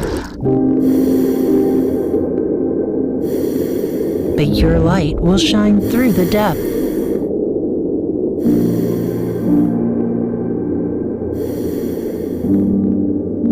A variety of color options. Each mission, too, embodies your personality.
Double K is a manufacturer of premium diving equipment in Korea, a vibrant and creative country.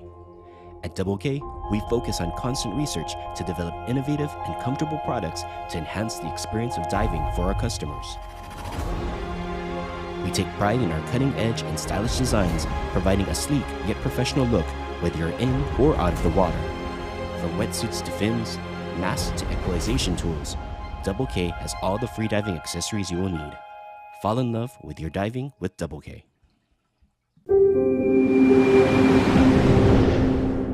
Atmos, inspired by the ocean.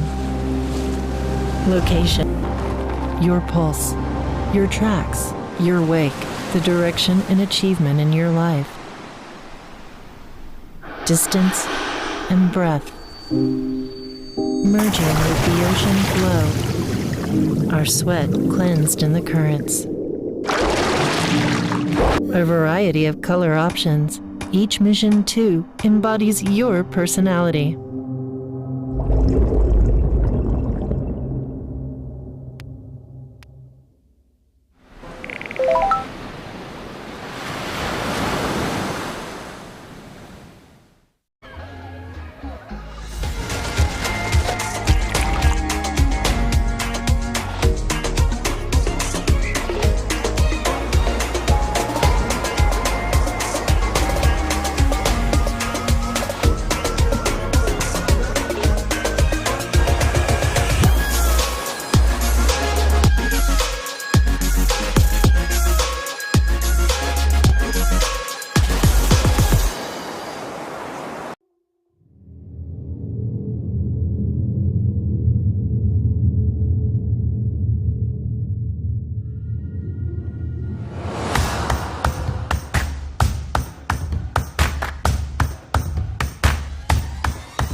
And welcome back. We are heading into part 2 of today's competition, which is free immersion for women at the 29th AIDA Depth World Championships here in Roatan, Honduras. Ooh, excuse me. We are starting off strong with Amber Burke of Australia attempting a 68-meter dive.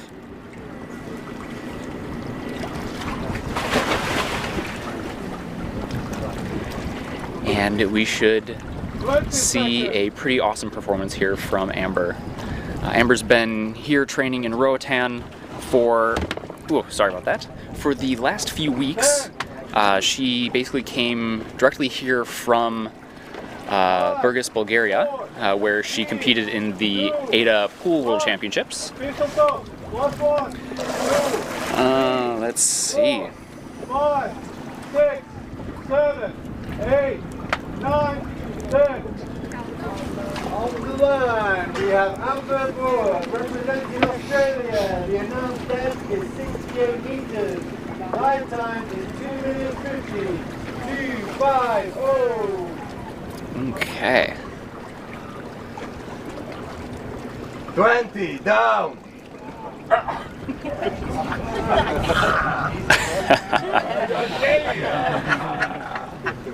Having some speaking issues up here with announcing the depths. As you can hear, there is somebody on the platform announcing the depths. They are doing that to let not only the people on the platform know, but also all the safeties know where the diver is. We're watching not only on Dive Eye, but also on sonar. And tracking the athlete's depth that way, again, just to make sure that they are safe and we know where they are. And announcing the depths so that the safeties know when they should dive down to meet Amber at the appropriate depths. 60 down. 150. Amber's arms out to the sides, a wide free fall stance. Coming up. Grabbing a tag and coming up. 130. As far as I know, this is a fairly easy dive for Amber.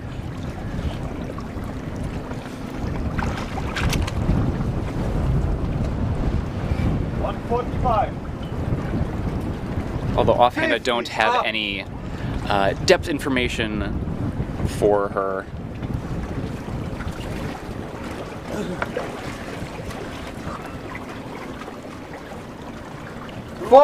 Up.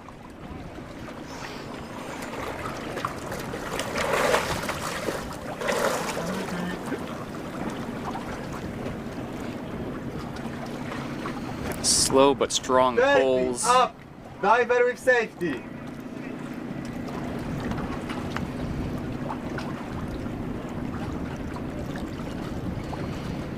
20. Up.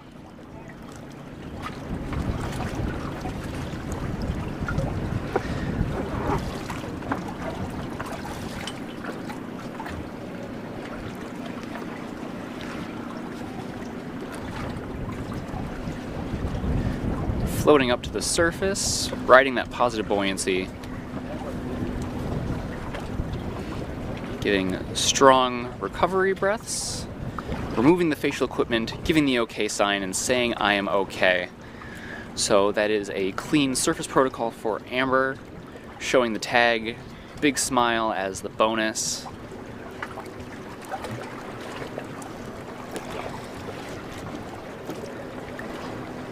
And then we wait for the judges to give their final decision. White card. And a white card for Amber. Very nice dive.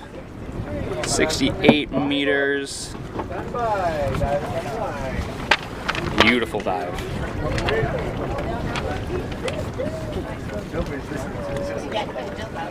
Diver off the line. Diver off the line. Diver off the line. 53. You can also hear, maybe you can't hear, but there's a lot of communication going on between all of the different pieces and moving components here on the dive platform. The diver, there's a diver in the water who is checking the depth lines. There are people on the platform who are actually pulling the line up and down to make sure that is in the right place. They are clipping and unclipping all of the safety things. There's a lot of moving parts on this boat, and with all of the clear communication, it allows us to run smoothly. Up next we have Youngju Lee of Korea, and now 63 meters. Let's see, the current national record for Korea is set by Jung-ah Kim at 84 meters. I believe Jung-ah set that record at Vertical Blue a week and a half ago.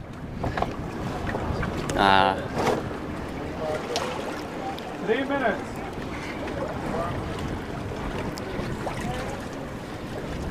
You can see Youngju moving her dive computer around to the back of her neck.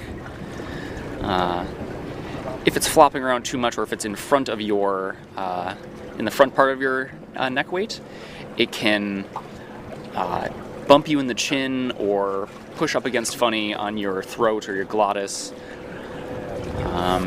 It can be uncomfortable, and sometimes it can be enough to cause you to want to swallow. And in that case, you really don't want that, because if you are at 50 meters, 60 meters, and you have a mouthfill in, swallowing will mean that you swallow that mouthfill, which means you won't be able to equalize.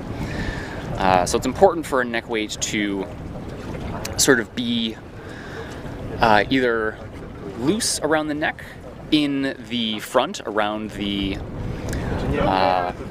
Adam's apple, basically, just to make sure that there's no pressure on that area.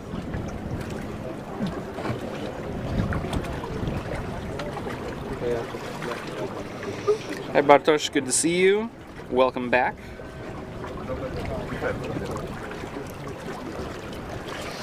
Please do feel free to spam your support for all of our athletes in the chat.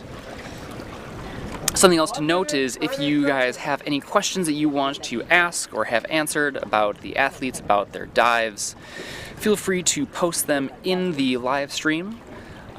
Or if you would like, you can also send me a message at Brandon Freediver on Instagram. I'm looking at questions there as well.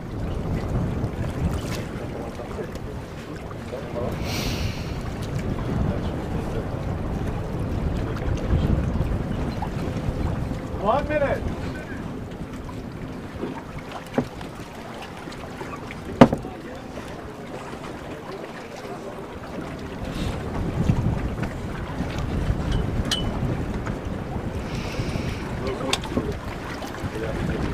Youngju recently, on the first day, did a 70-meter constant weight bifins dive, which was a repeat of her personal best outside of, or in training.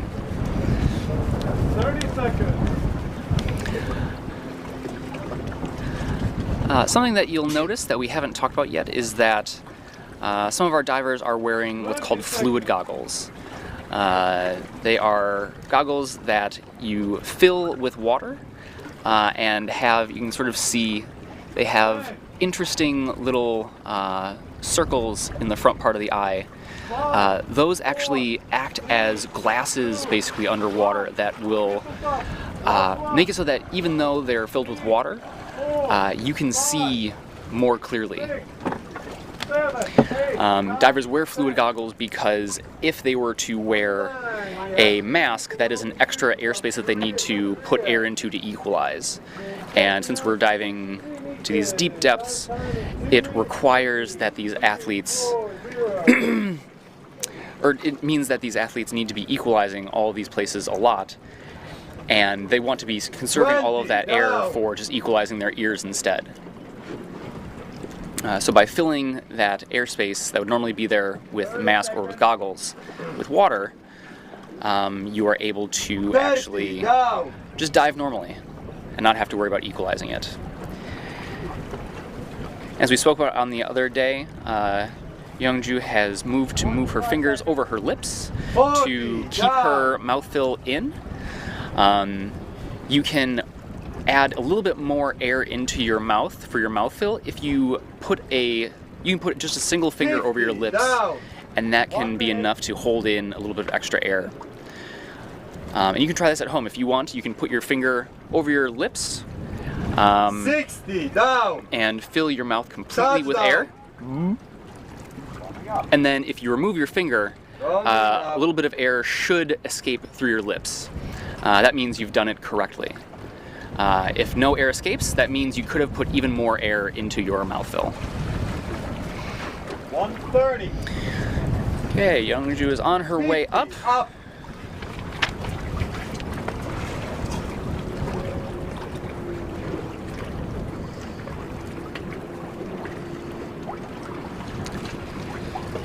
Youngju was recently at the AIDA World Championship in Burke,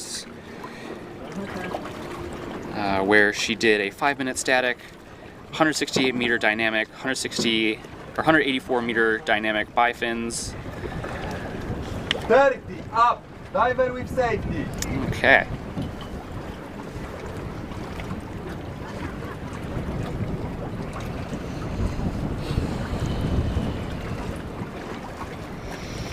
Up.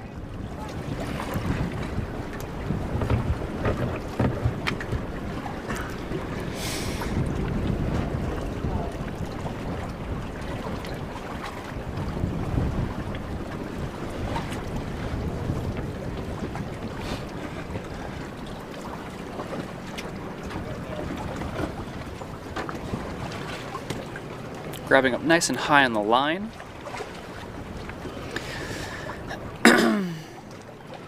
If at all possible, what you want to try and do, turn your face to the judges. If at all possible, what you want to try and do is grab as high up on the line as you can, especially when the conditions on the surface are a bit rough. The judges are looking for your airways to dip below the water, and while it can sometimes be an accidental water splashing onto the face, that's a white card for Youngju Lee. Congratulations to her. sometimes the judges can say that your airways dipped even though the water was just splashing you in the face. So it's always good if you can to try and grab up and keep your airways totally out of the water so that the judges have no opportunity to question if your airways dipped.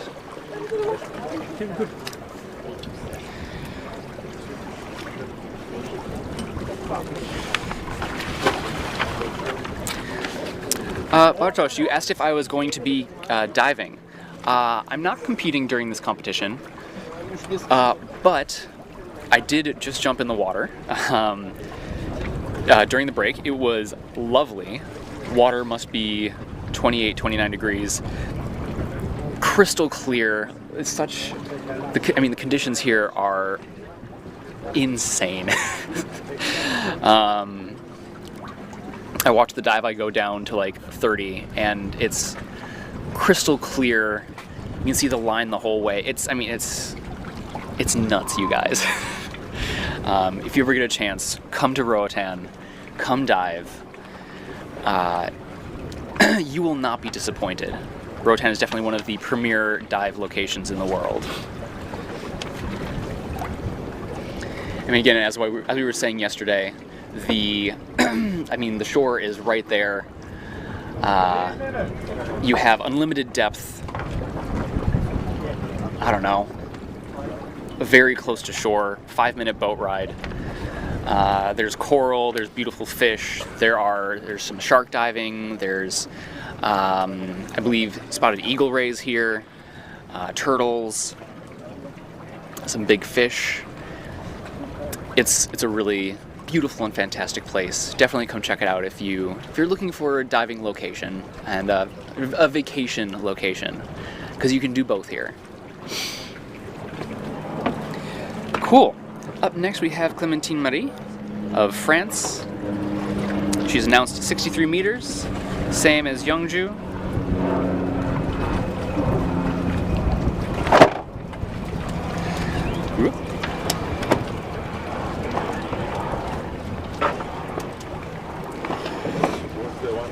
Clementine used to do synchronized swimming and was looking for a new water sport when a friend introduced her to freediving, and it has, according to her, changed her life. And I think that is relatable for a lot of us.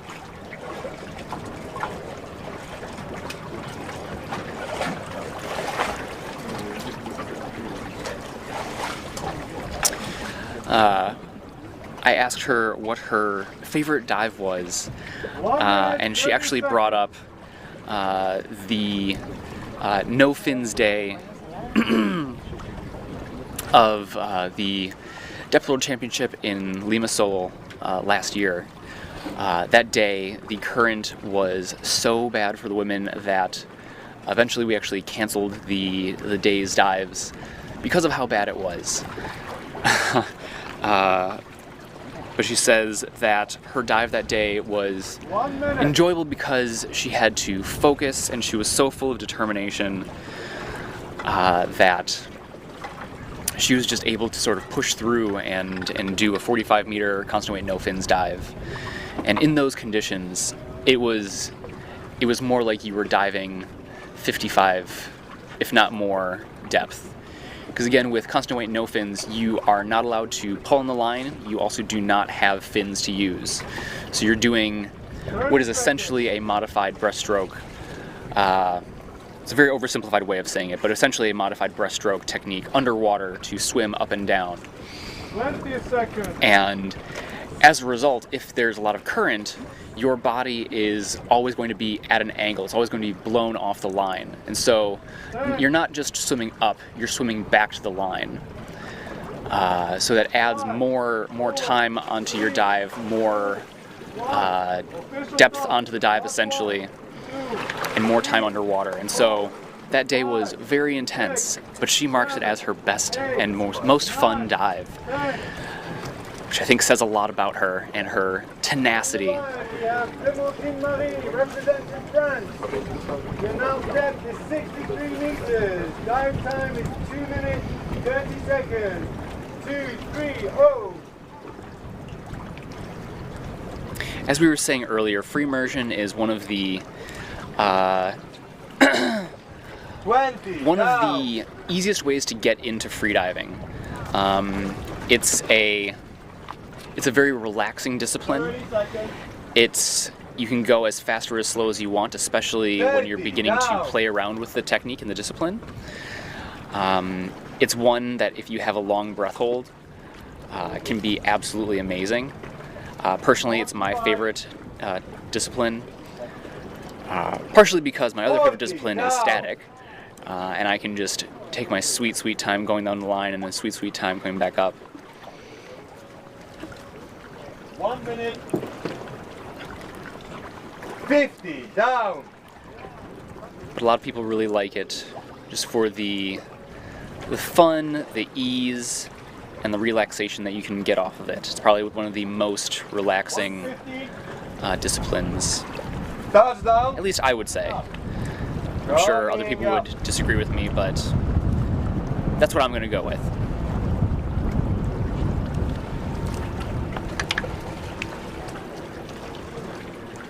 $50 up.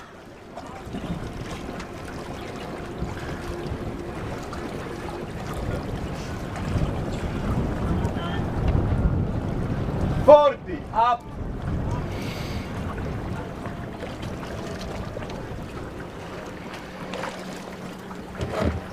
$30 up. Diver with safety.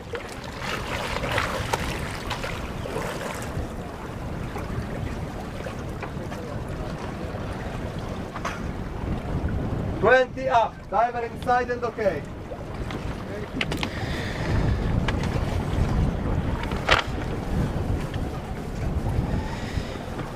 Looking up to the surface to see where the surface is.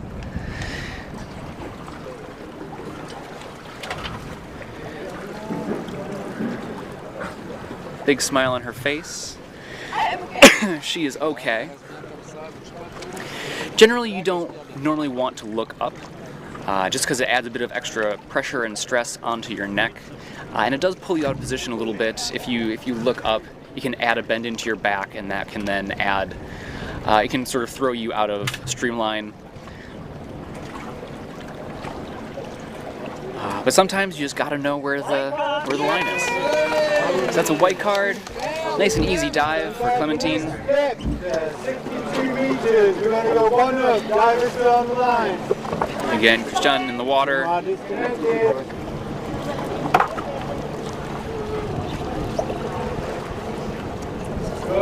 up.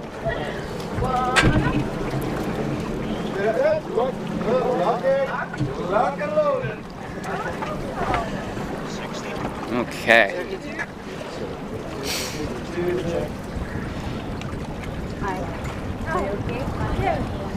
See Clementine being supported by one of the safeties.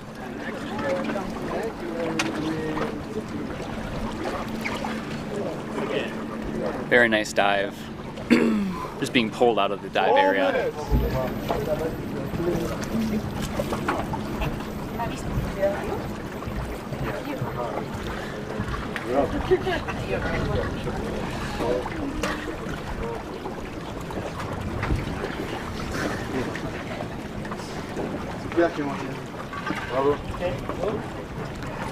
Nice one.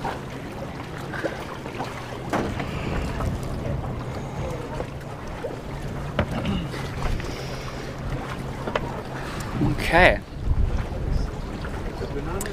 I've had some great results today.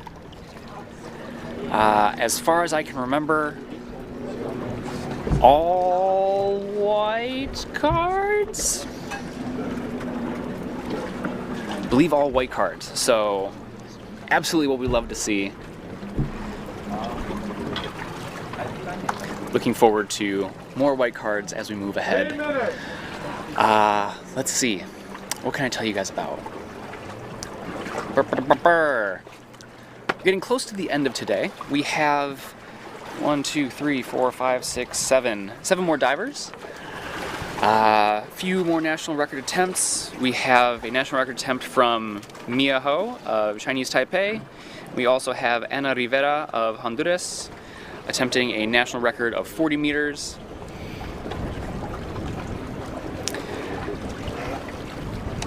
Up next we have Yulia Mariewicz of Latvia attempting a 62-meter dive. I believe that is Sasha in the water with her. Sasha is the treasurer of AIDA. Yulia is the vice president of AIDA. You love to see that the board of directors of AIDA are also avid divers and are here representing their own countries as well.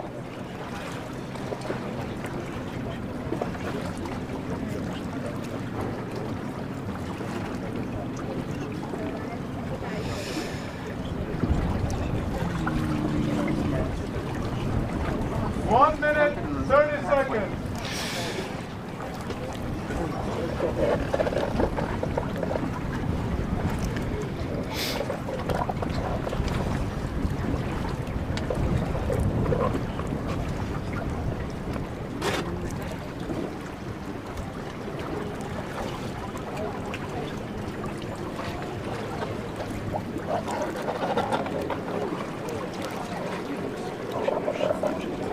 One minute.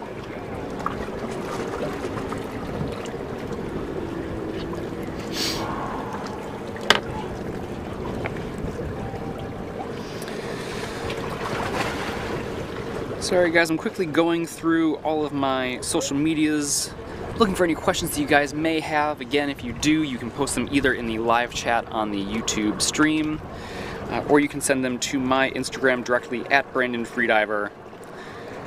30 seconds. Happy to answer whatever you guys have got for me. 20 seconds.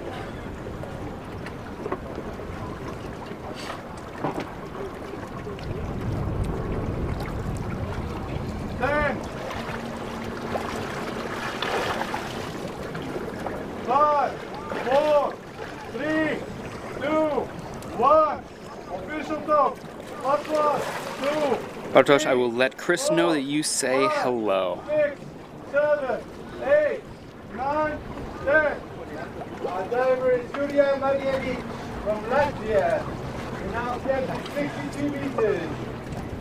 Dive time is 2 minutes 20. 62 meters is the announced depth, with an announced dive time of 2 minutes and 20 seconds. As we said before, divers announce what they're going to do the next day, the night before. So for today, all the women athletes who wanted to compete submitted their depth and their announced dive time. And then from there, the judge team put a list of the start list together. 40 down. 45 seconds. The announced dive time is not necessarily, it doesn't impact a diver's overall score, but the safety team uses those numbers to sort of know when a diver is, on time, what is expected, or if something has sort of changed, they know to look and sort of treat a diver maybe with a bit more care, or watch for signs and symptoms of hypoxia or potential blackout. So it's more of a safety thing than a thing that is used for scoring. Something you may have also noticed is that we started with some shallower dives, moved to our deeper dives, did our camera break, and are now going back down to shallow dives again. The reason we do this is because in the morning we want to make sure that the safety divers are well warmed up before their deep dives, and we want to make sure that conditions are okay for diving deep and all of that. And so by starting off shallow and then moving back, or then moving deeper, we give the safeties the opportunity to get warmed up, and then as we go back shallow again, it's a long day in the water for them, even though they are trading off, they are taking breaks, all of that. We still want to make sure that they are diving safely. And so we go from the deep dives in the middle back down to shallow again to make it easier on them as the day goes on.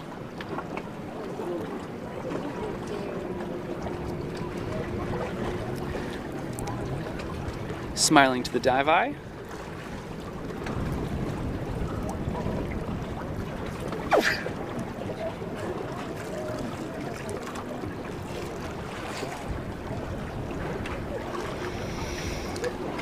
Andre, yes, I did say that I would give you the answer, didn't I?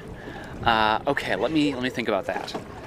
Lily, hi, so good to see you. Wish you were here. We'll definitely let everyone know that you say hi. The safeties and the judges. It's a white card for Yulia. Congratulations to her. She had an early turn on the first day. She's a little frustrated about that, but with the white card, she's got to be nice and happy. Okay, Andre, you want to know the answer to the question, do I like Roatan or Dahab more? I'm still going to maintain that each one is awesome and different in their own ways. I really like the vibe of Dahab. It's a very small community.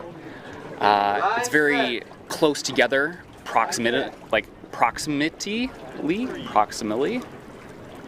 Everyone is very close together in the community. So walking down the street, you can run into 15 people that you know.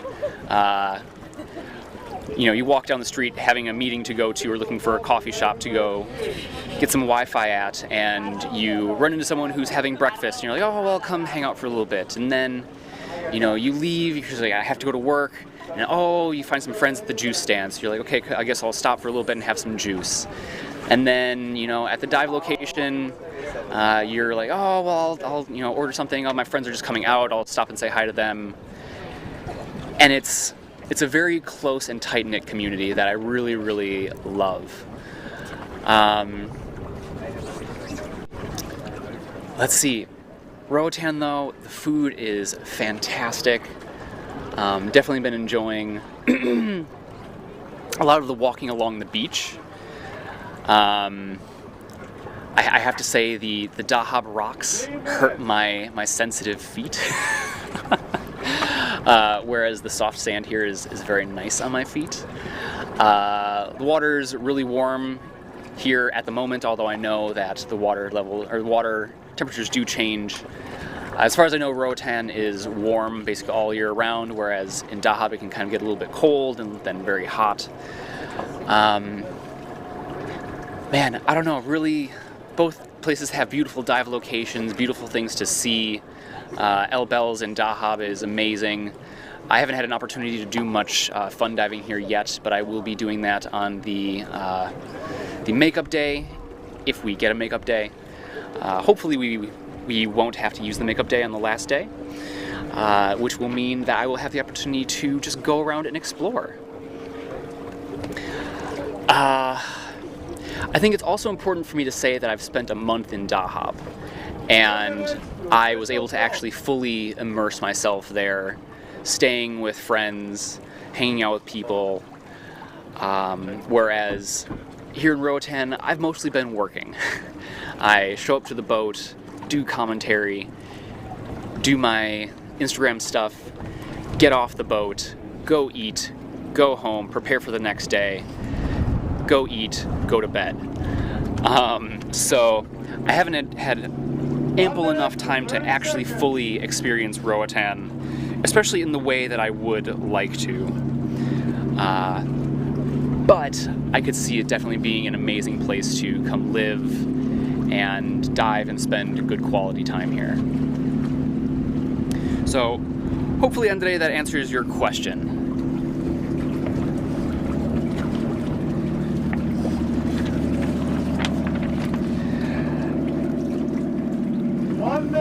Up next we have Agatha Zalenska of Poland. She has announced 60 meters.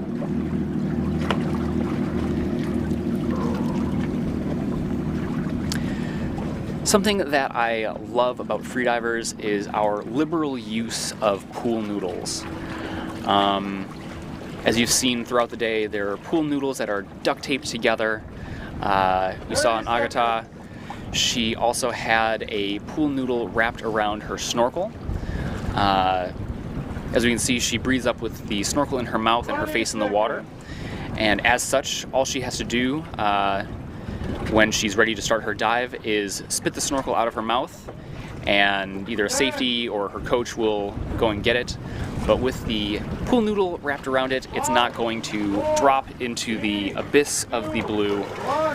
I'm sure many of us have felt the pain of thinking we're handing off a snorkel to our buddy or sticking it into a buoy, only to find that it has mysteriously disappeared and sunk while we are diving.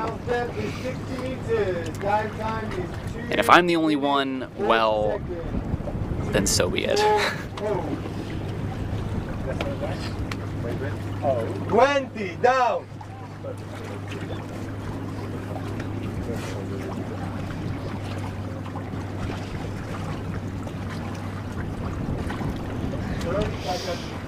Agatha took the gold medal for the Deep Spot Challenge in 2021 and took silver and bronze in the Polish Pool Championship this year.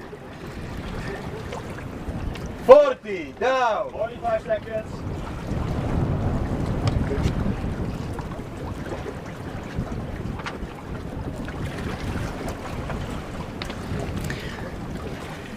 $50 down. 1 minute. Whoop, you see her looking. Generally that's not something that you want to do, as that opens up your throat to extra pressure, which can cause a throat or potentially a lung squeeze.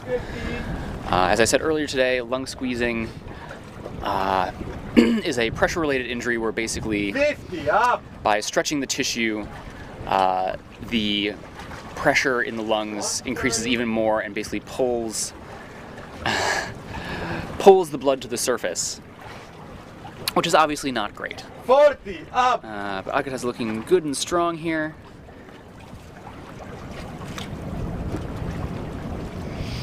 As I said the other day, she is not only a freediver, she is also a stunt woman and an actress. Diver with safety. Make sure you're following her at Agatha Zalenska _official, and you can see all of the stuff that she's doing. And again, make sure you're following all of our athletes. Throwing them a follow helps them be more attractive to sponsors, which means they can spend more time doing what they love doing, which is training, which means we get more national records, world records, and that means you guys get to be more entertained at home.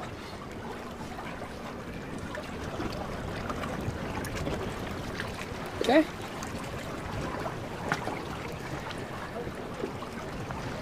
Looking for the tag, and she's got it.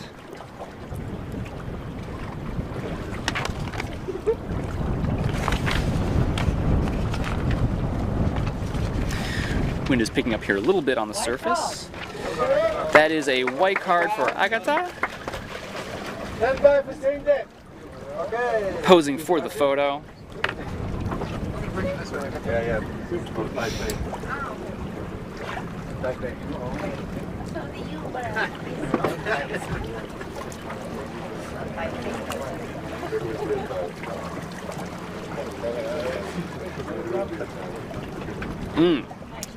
Yes, and I also had a great time in Cyprus as well.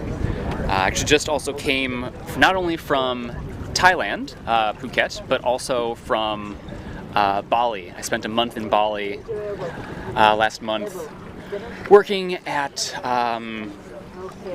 working with Adam Stern and Deep Week. And it was a beautiful time. Spent lots of time diving, met some amazing people there, so shout out to the Ahmed crew. I know a lot of you guys are sleeping at the moment, but if you guys watch in the future, shouting out to you, missing you guys, and missing the whole Deep Week crew.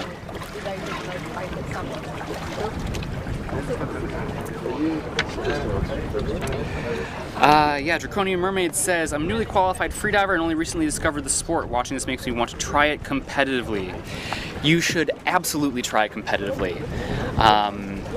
Competitions are so much fun. They are such a great place to not only test your freediving abilities, but also meet some of the people in the community. And again, this freediving community is some of the best people in the world. Everyone is so friendly, so open to discuss things, to share information, share knowledge, to support you. And it's really, really amazing to be a part of that community.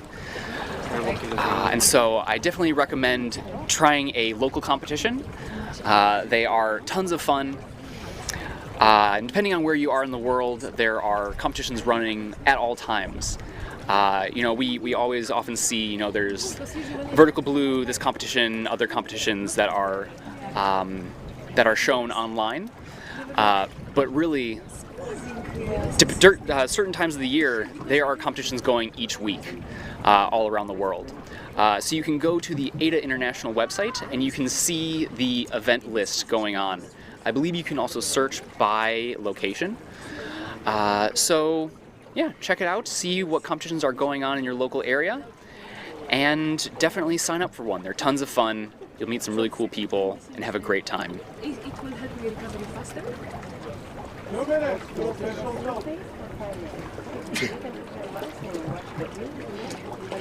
Anyone was watching the was correct? Yeah, I saw you. It was very nice. If I did little quick kick. No, it's because of your movement. It is not like Okay. no, because I don't have things, right? Up next, we have Mia Ho of Chinese Taipei. She's also announced 60 meters, and this is a national record attempt. 30 seconds. So the flow will be the what about the You don't have to. You don't have it yet done. Please do feel free to spam your support for all of our athletes in the chat. Spam those flags. Let them know that you're watching, that you love them, that you care for them, and that you're here for them. I met Mia last year at the Cyprus Depth World Championship, and I'm always so impressed by this woman. She is such a strong diver, and always coming up nice and clean. And actually since then, I always see on Instagram, she's constantly working and teaching students. Really good instructor, has lots of really great, excuse me, a lot of really great tips and tricks that you can learn from her. Does a lot of awesome stuff with mouthfill and equalization. So if you're having any issues with equalization or mouthfill and you want to take a course with Mia, make sure you reach out to her on Instagram at Mia_freediver. 4, 3, 2, 1. Official stop. Last 1, 2, 3, 4, 5, 6, 7, 8, 9, 10. Diving El Minghulu, diving out of Taipei. This And is she the 60 is meter off. Dive. Dive time is 2 minutes and 15 seconds. 2:15. This is the national record attempt for her country. 20 down. You can see that she has her safety lanyard attached to her waist. As we were talking about earlier with Christian, some divers will attach the safety lanyard to a place that is not being moved or used. And in free immersion, you move your arms a lot, so divers don't really want to attach it to their wrist. Some divers will attach it to their ankle. That's something that I do. And other divers will use a no fins waist lanyard instead. But as we said, you should never attach it to your weight belt. That is dangerous, and if you pull on the weight belt with the lanyard on it, the lanyard or the weight belt can either snap, or more likely it can detach and drop, and then you are no longer attached to the line. And again, with safety being top priority for anybody who's freediving. We want to make sure that we're always diving safely, and the best way to do that and learn how to do that is to take a freediving course. 40 up, 4, 0.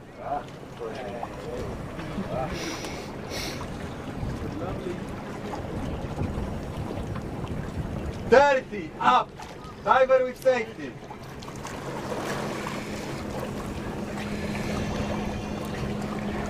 Nice strong arm pulls, good frequency. 20 up.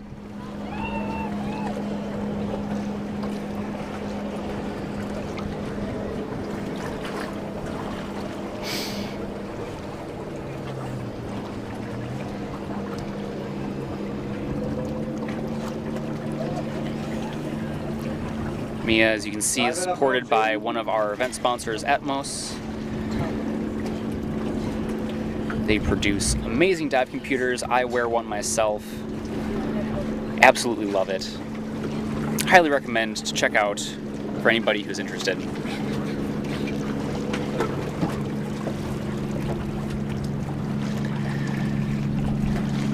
Tag up in the air. Should be a national record. Waiting for the response of the judges. That's a white card. Beautiful dive, Mia. So it's a new national record for Chinese Taipei.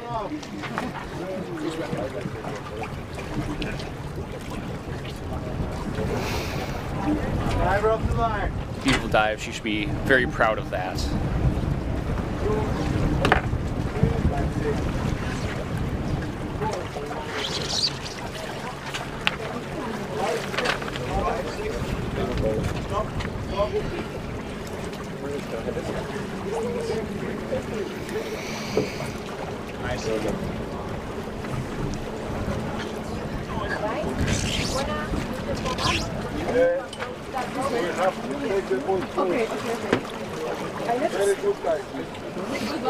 I will down there on the dry platform because we like the bottom. The dry platform. 4 minutes!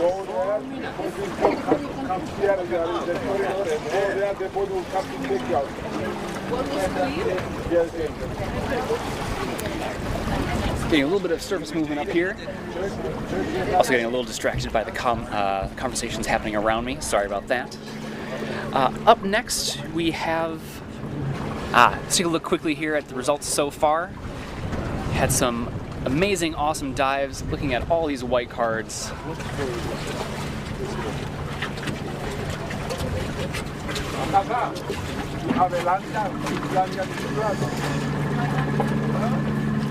Okay. Up next, we have Hua Yun Wu of Chinese Taipei. She has announced 56 meters. Oh, hello. Don't mind me looking down at my notes. With an announced dive time of 2.5 minutes.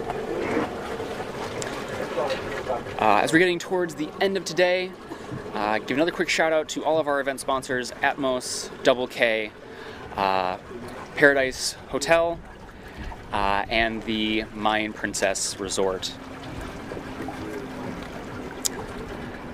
Here we see Camilo, one of our photographers. Look at that giant, giant camera. Both him and Luke have been in the water all day, capturing all of the beautiful shots of our divers. And as the days go on, we'll start posting some of their photos from the event on the AIDA International Instagram account. So make sure you're following us there at AIDA International, and also on Facebook. 2 minutes to official top.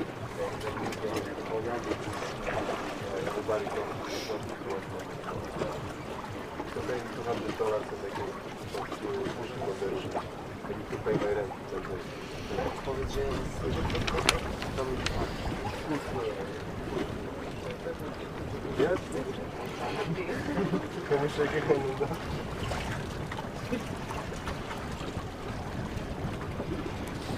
1 minute, 30 seconds. Hua-Yun has been working hard on her equalization training and on her mental training for this competition. She has found that freediving, as a result, has really helped her health improve and also her mental health improve. I think that's something that a lot of freedivers can relate to. Freediving is such a mental sport, and it's so unique in that aspect. 1 minute! Because as you're diving, you are alone with your thoughts and your mind and at depth. And in order to be at the top of your game, it really helps to be mentally calm and still. And so a lot of freedivers do meditation, they do visualization. A lot of divers find that in doing yoga as well. Rock climbing, a lot of divers will do that. They find that quite meditative. And it's a very interesting and unique sport in that way. 5, 4, 3, 2, 1. Official top. Last 1, 2, 3, 4, 5, 6, 7. That is Hua-Yun representing Taipei. The announced depth is 56 meters. Dive time is She's been 2 struggling a minutes, bit 30 with seconds. equalization 2, 3, 0. coming here. She actually says she's a little bit cold in this water. She just came from Vertical Blue with the rest of the team from Chinese Taipei. And also that she's having a bit of an issue with her ears.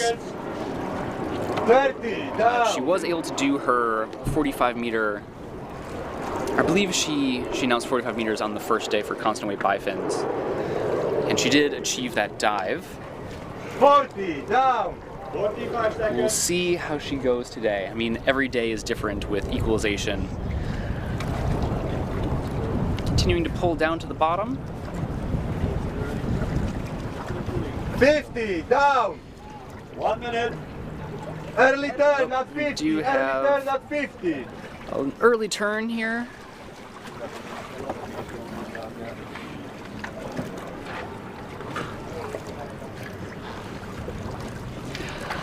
As I've said before, divers will early turn for a variety of reasons. Sometimes their ears are sticky and it's just not working. Other times they don't feel relaxed or feel comfortable. 30, up. Other times they just really aren't feeling the dive. And all of those reasons are okay reasons to turn early. As I always say, 20, up. there's always another dive if you do an early turn. That's not necessarily the case if you continue to push deeper and deeper and deeper.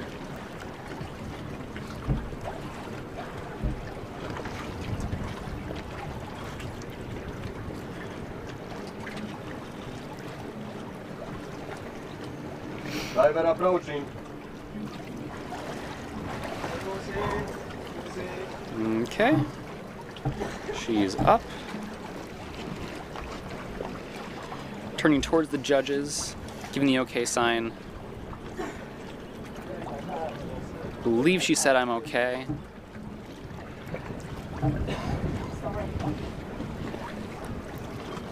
Again, divers need to complete their service protocol within 15 seconds.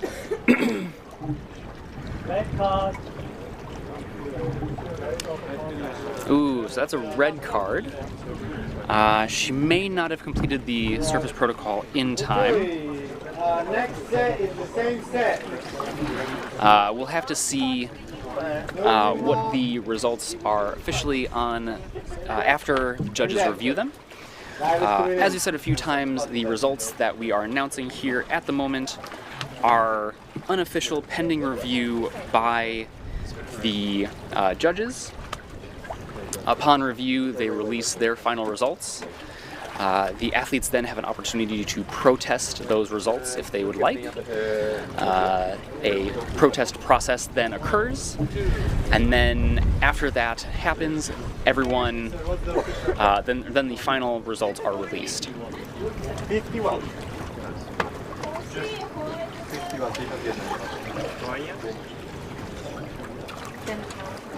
Roatan is being supported by the medical team. Just going to give her a quick checkup, make sure she's okay. As you said, we've got 3 doctors here on the platform with us. They are always here to make sure the athletes are safe and well taken care of, and always erring on the side of caution.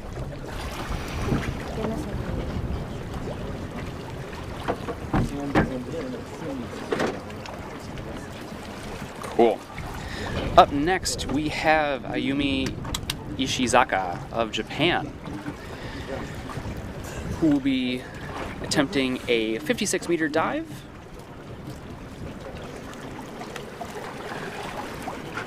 End of statement. Her last competition was Cyprus last year. Unfortunately, I don't have the results from that competition in front of me at the moment.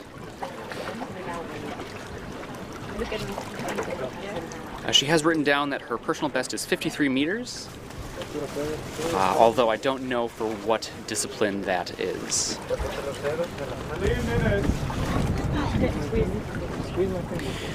She's here during this competition to just enjoy her dives, have fun, and represent her country. And again, that's something that I really love about these kinds of competitions, is that divers come for a variety of different reasons. Some come to compete and set national records or world records. Others compete just to set new personal bests.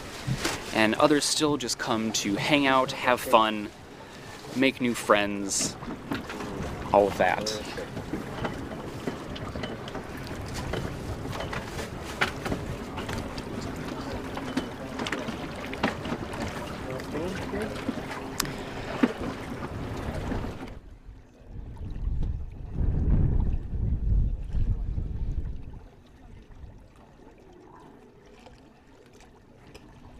Minutes to official top. Okay. Ayumi's getting ready. When she is not diving or training, she is a nurse. And she wants to give a big shout out to the people of Hachijojima,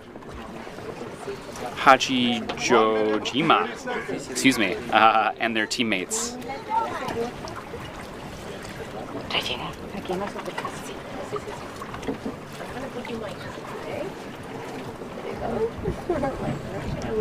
Okay.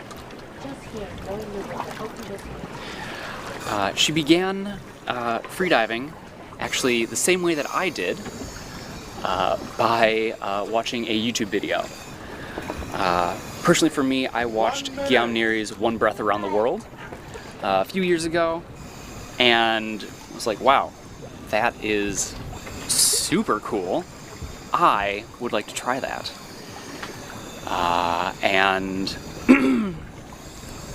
pretty much from there, it was a slippery slope from taking my first freediving course to doing a bunch of dry static training, to doing competitions, to eventually coming here and doing commentary. Oh, and, you know, in there also becoming an instructor. It's been a very fast and wild 3-ish years, but I'm absolutely having an amazing time. Can't imagine doing anything else. 5, 4, 3, 2, 1. Visible. 1, 2, 3, 4, 5, 6. See her packing. 8, 9, 10. Packing being an advanced technique used by divers. Ayumi Ishizaka, representing Japan. to add more. Whoop.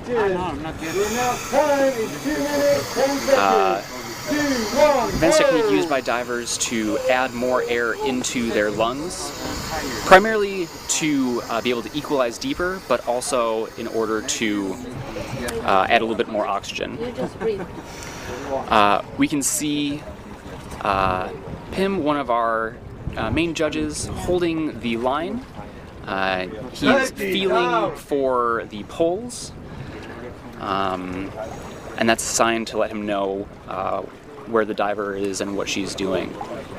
40, down!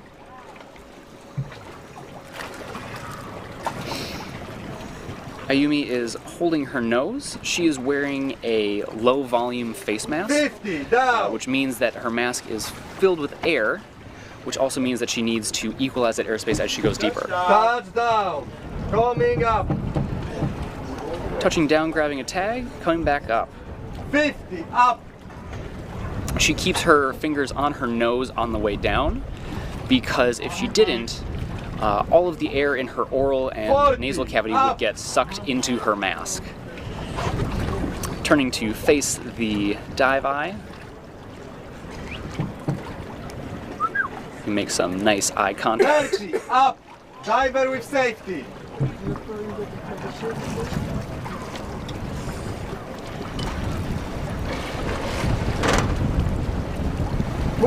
Up!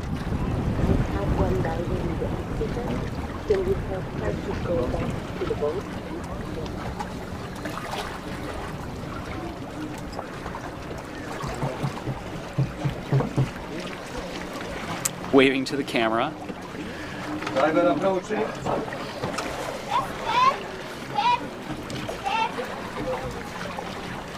I'm okay. She is okay. Big smile. Have to say the Japanese team has the biggest smiles of all the athletes here. Remember all the day try to go cough. Yeah? Don't put any stress on your You just wait for the judge's response. Should be nice and clean. That is a white card. So 56-meter dive by Ayumi. Next step is 41 meters. 41 meters. Doing up 15. Dive off the line. 2 more minutes. Let's go.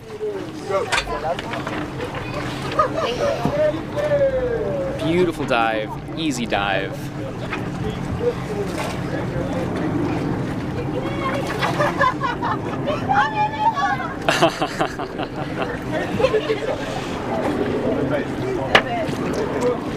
You really tell who's having the most fun here at this comp.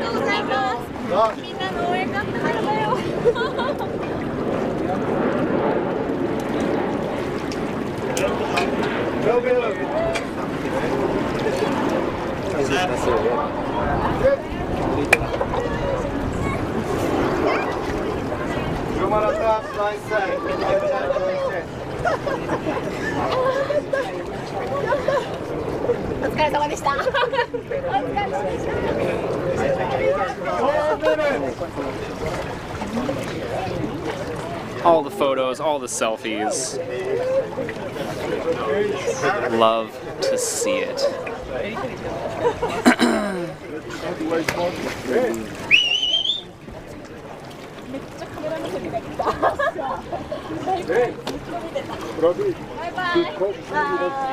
Take it to go with this taxi, not to wait more. Go now with the taxi boat. Okay, we're down to our final two divers of the day. We have Yanita Kukula of Finland and Ana Rivera of Honduras up next. And keep you guys up to date. Tomorrow we are doing the same discipline, but for the men. Let's see. Again, big names coming up. We'll have Dean Cipollina. We will have Walid Boudiaf. Let's see.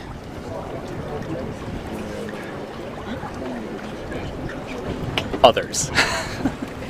Sorry, my brain is a little fried from today. Sitting in the sun, is unfortunately taking a bit of a toll on me. She doesn't look it. Oh, she's so sad. She's sad. She's about to cry. Make sure you're following me at Brandon Freediver and AIDA International on Instagram. I'm posting behind the scenes stuff. I'm also posting all of the start lists and results. AIDA as well is doing that. So make sure you're following both of us to not miss out on any of the action, any of what's going on. If you guys have any final questions that you want to have answered about today, now is the time to ask them. Feel free to put them in the YouTube chat or send them to me directly at Brandon Freediver on Instagram.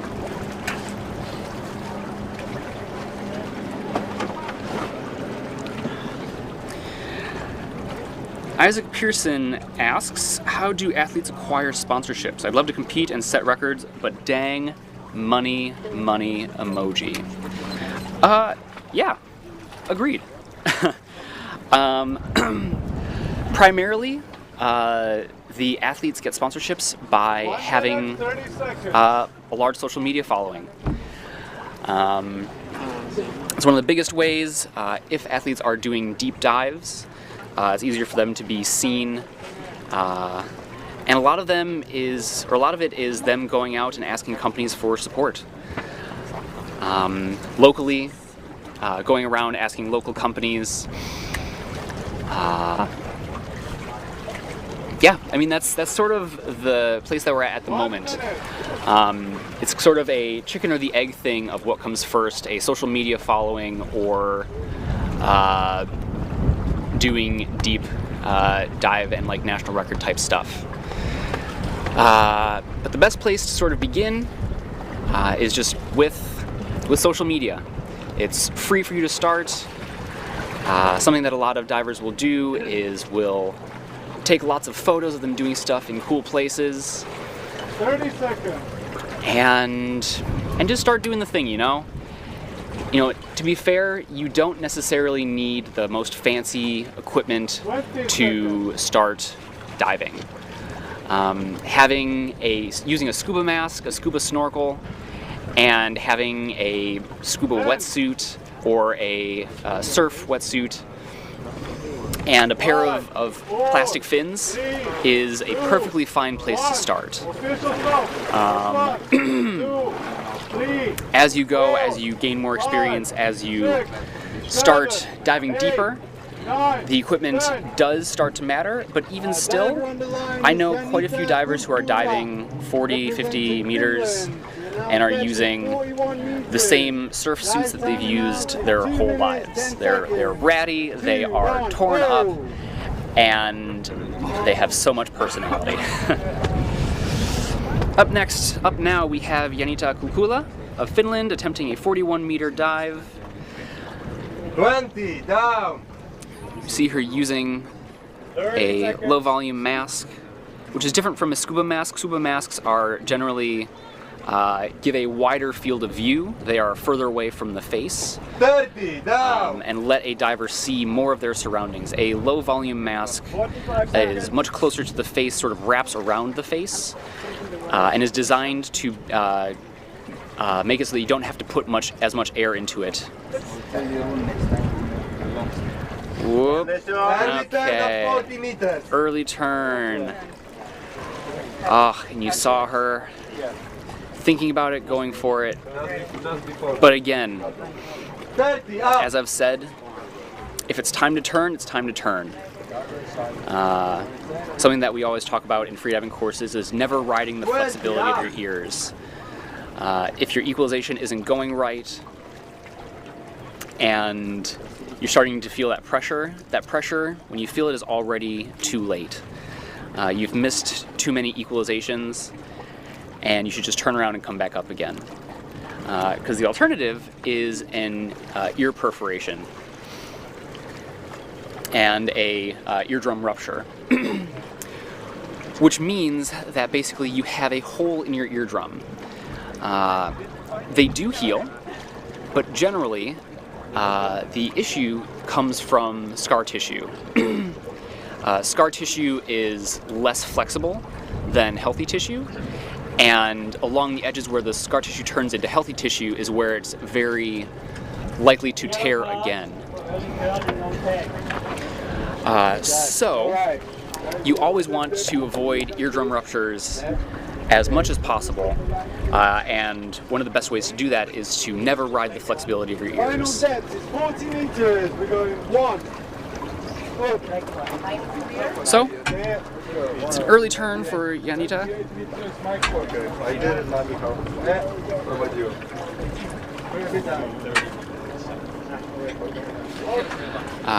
The final dive is Ana Rivera of Honduras. 40-meter dive announced, and another national record for Honduras. Ana set the record for constant weight bifins on the first day at 31 meters and is aiming to do so again today. Close ups with the official watch today, probably the last time we were they were not functioning well before, but now it's the last diver. Let's do one final check for any questions that you guys have, either in the live stream or on Instagram. Suwon, good to see that you are in the chat. Don't mind me looking at my phone quickly.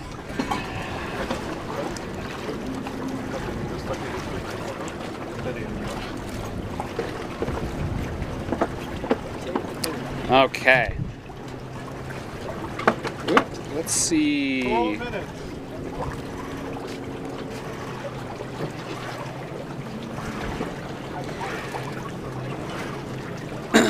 Andrea asks if Savas is yelling the depth of divers behind me.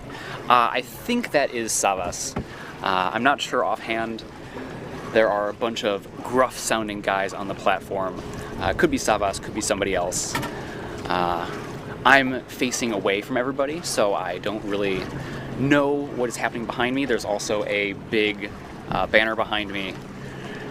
So everything is separated from me. I'm just looking at the beautiful resorts on the beach and the beautiful foresty jungle in front of me. And who knows, maybe in the next few days we will switch views so you guys can see the beautiful view behind me rather than a bunch of medical and safety staff running around, because the medical area is directly behind me. There we see one of our medical staff taking a quick break to cool down in the water. Definitely gets hot on this platform, sitting in the sun all day, and so taking a quick dip is very refreshing and very enjoyable for sure.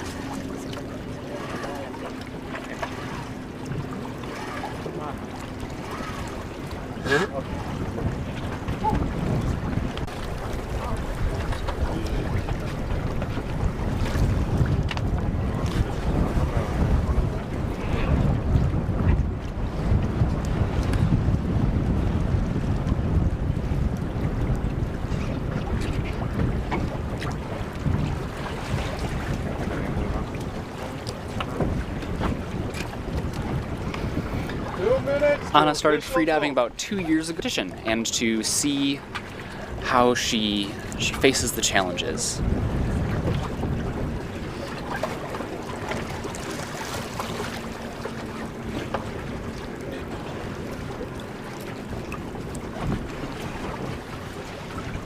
One minute, 30 seconds.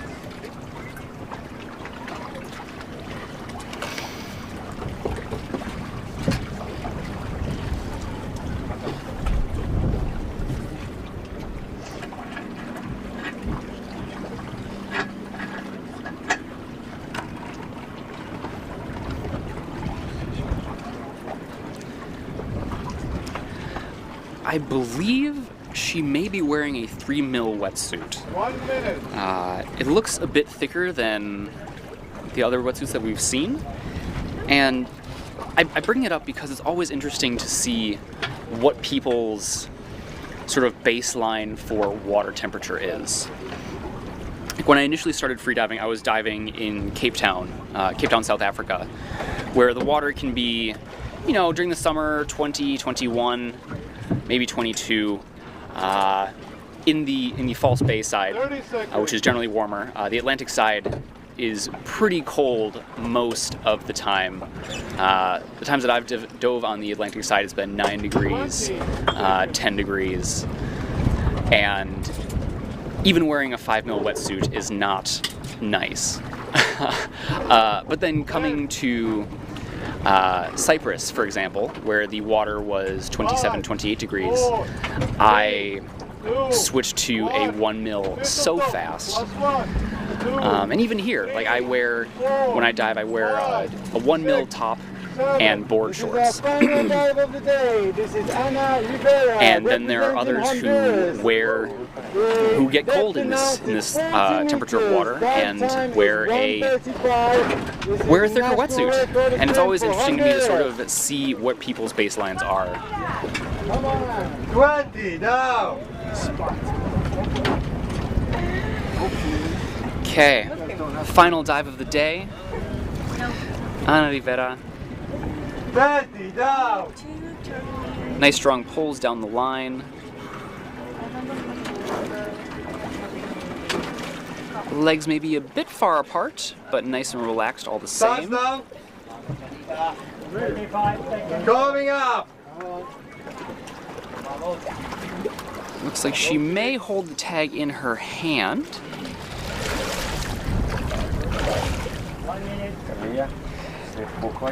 30 up. Diver with safety.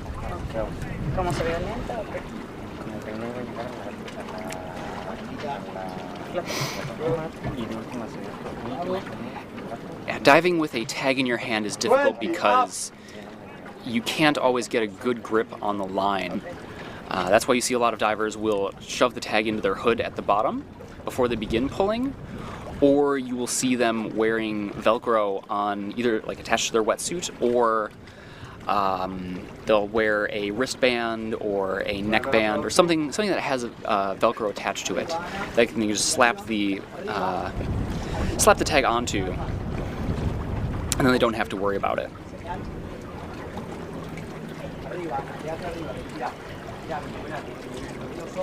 Give the okay sign, said I'm okay.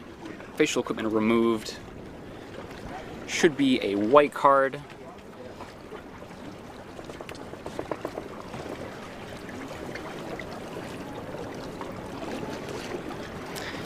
Just waiting.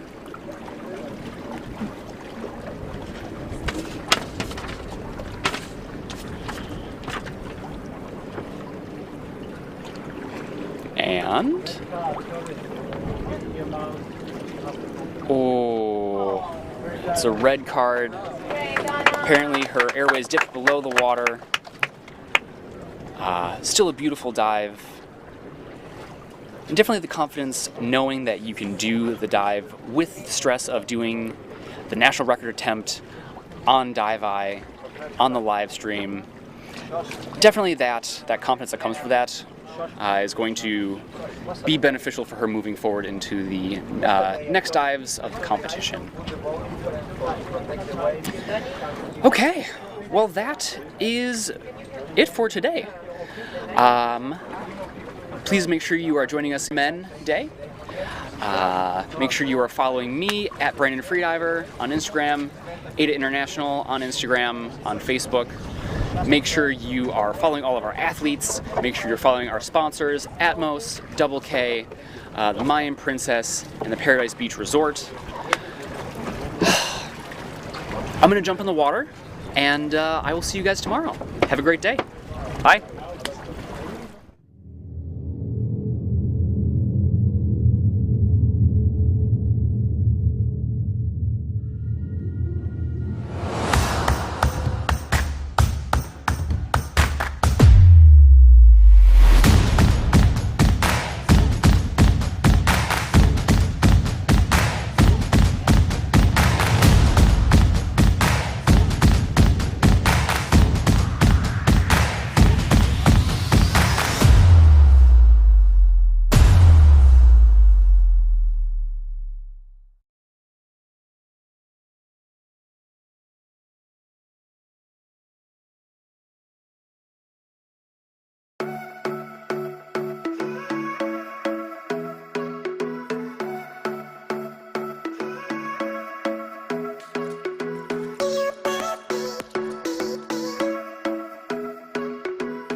Double K is a manufacturer of premium diving equipment in Korea, a vibrant and creative country. At Double K, we focus on constant research to develop innovative and comfortable products to enhance the experience of diving for our customers. We take pride in our cutting-edge and stylish designs, providing a sleek yet professional look whether you're in or out of the water. From wetsuits to fins, masks to equalization tools, Double K has all the freediving accessories you will need. Fall in love with your diving with Double K.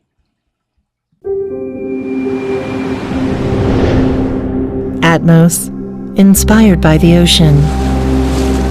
Location, speed, direction, altitude, atmosphere.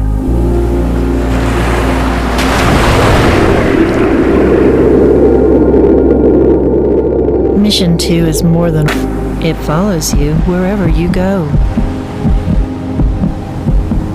On the journey to ageless energy.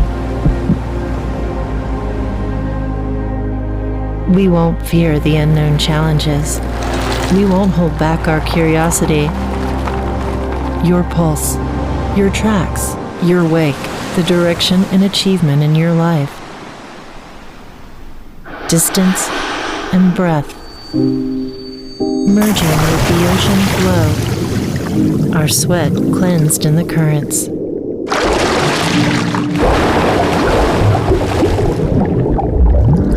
The world gets darker as we descend deeper.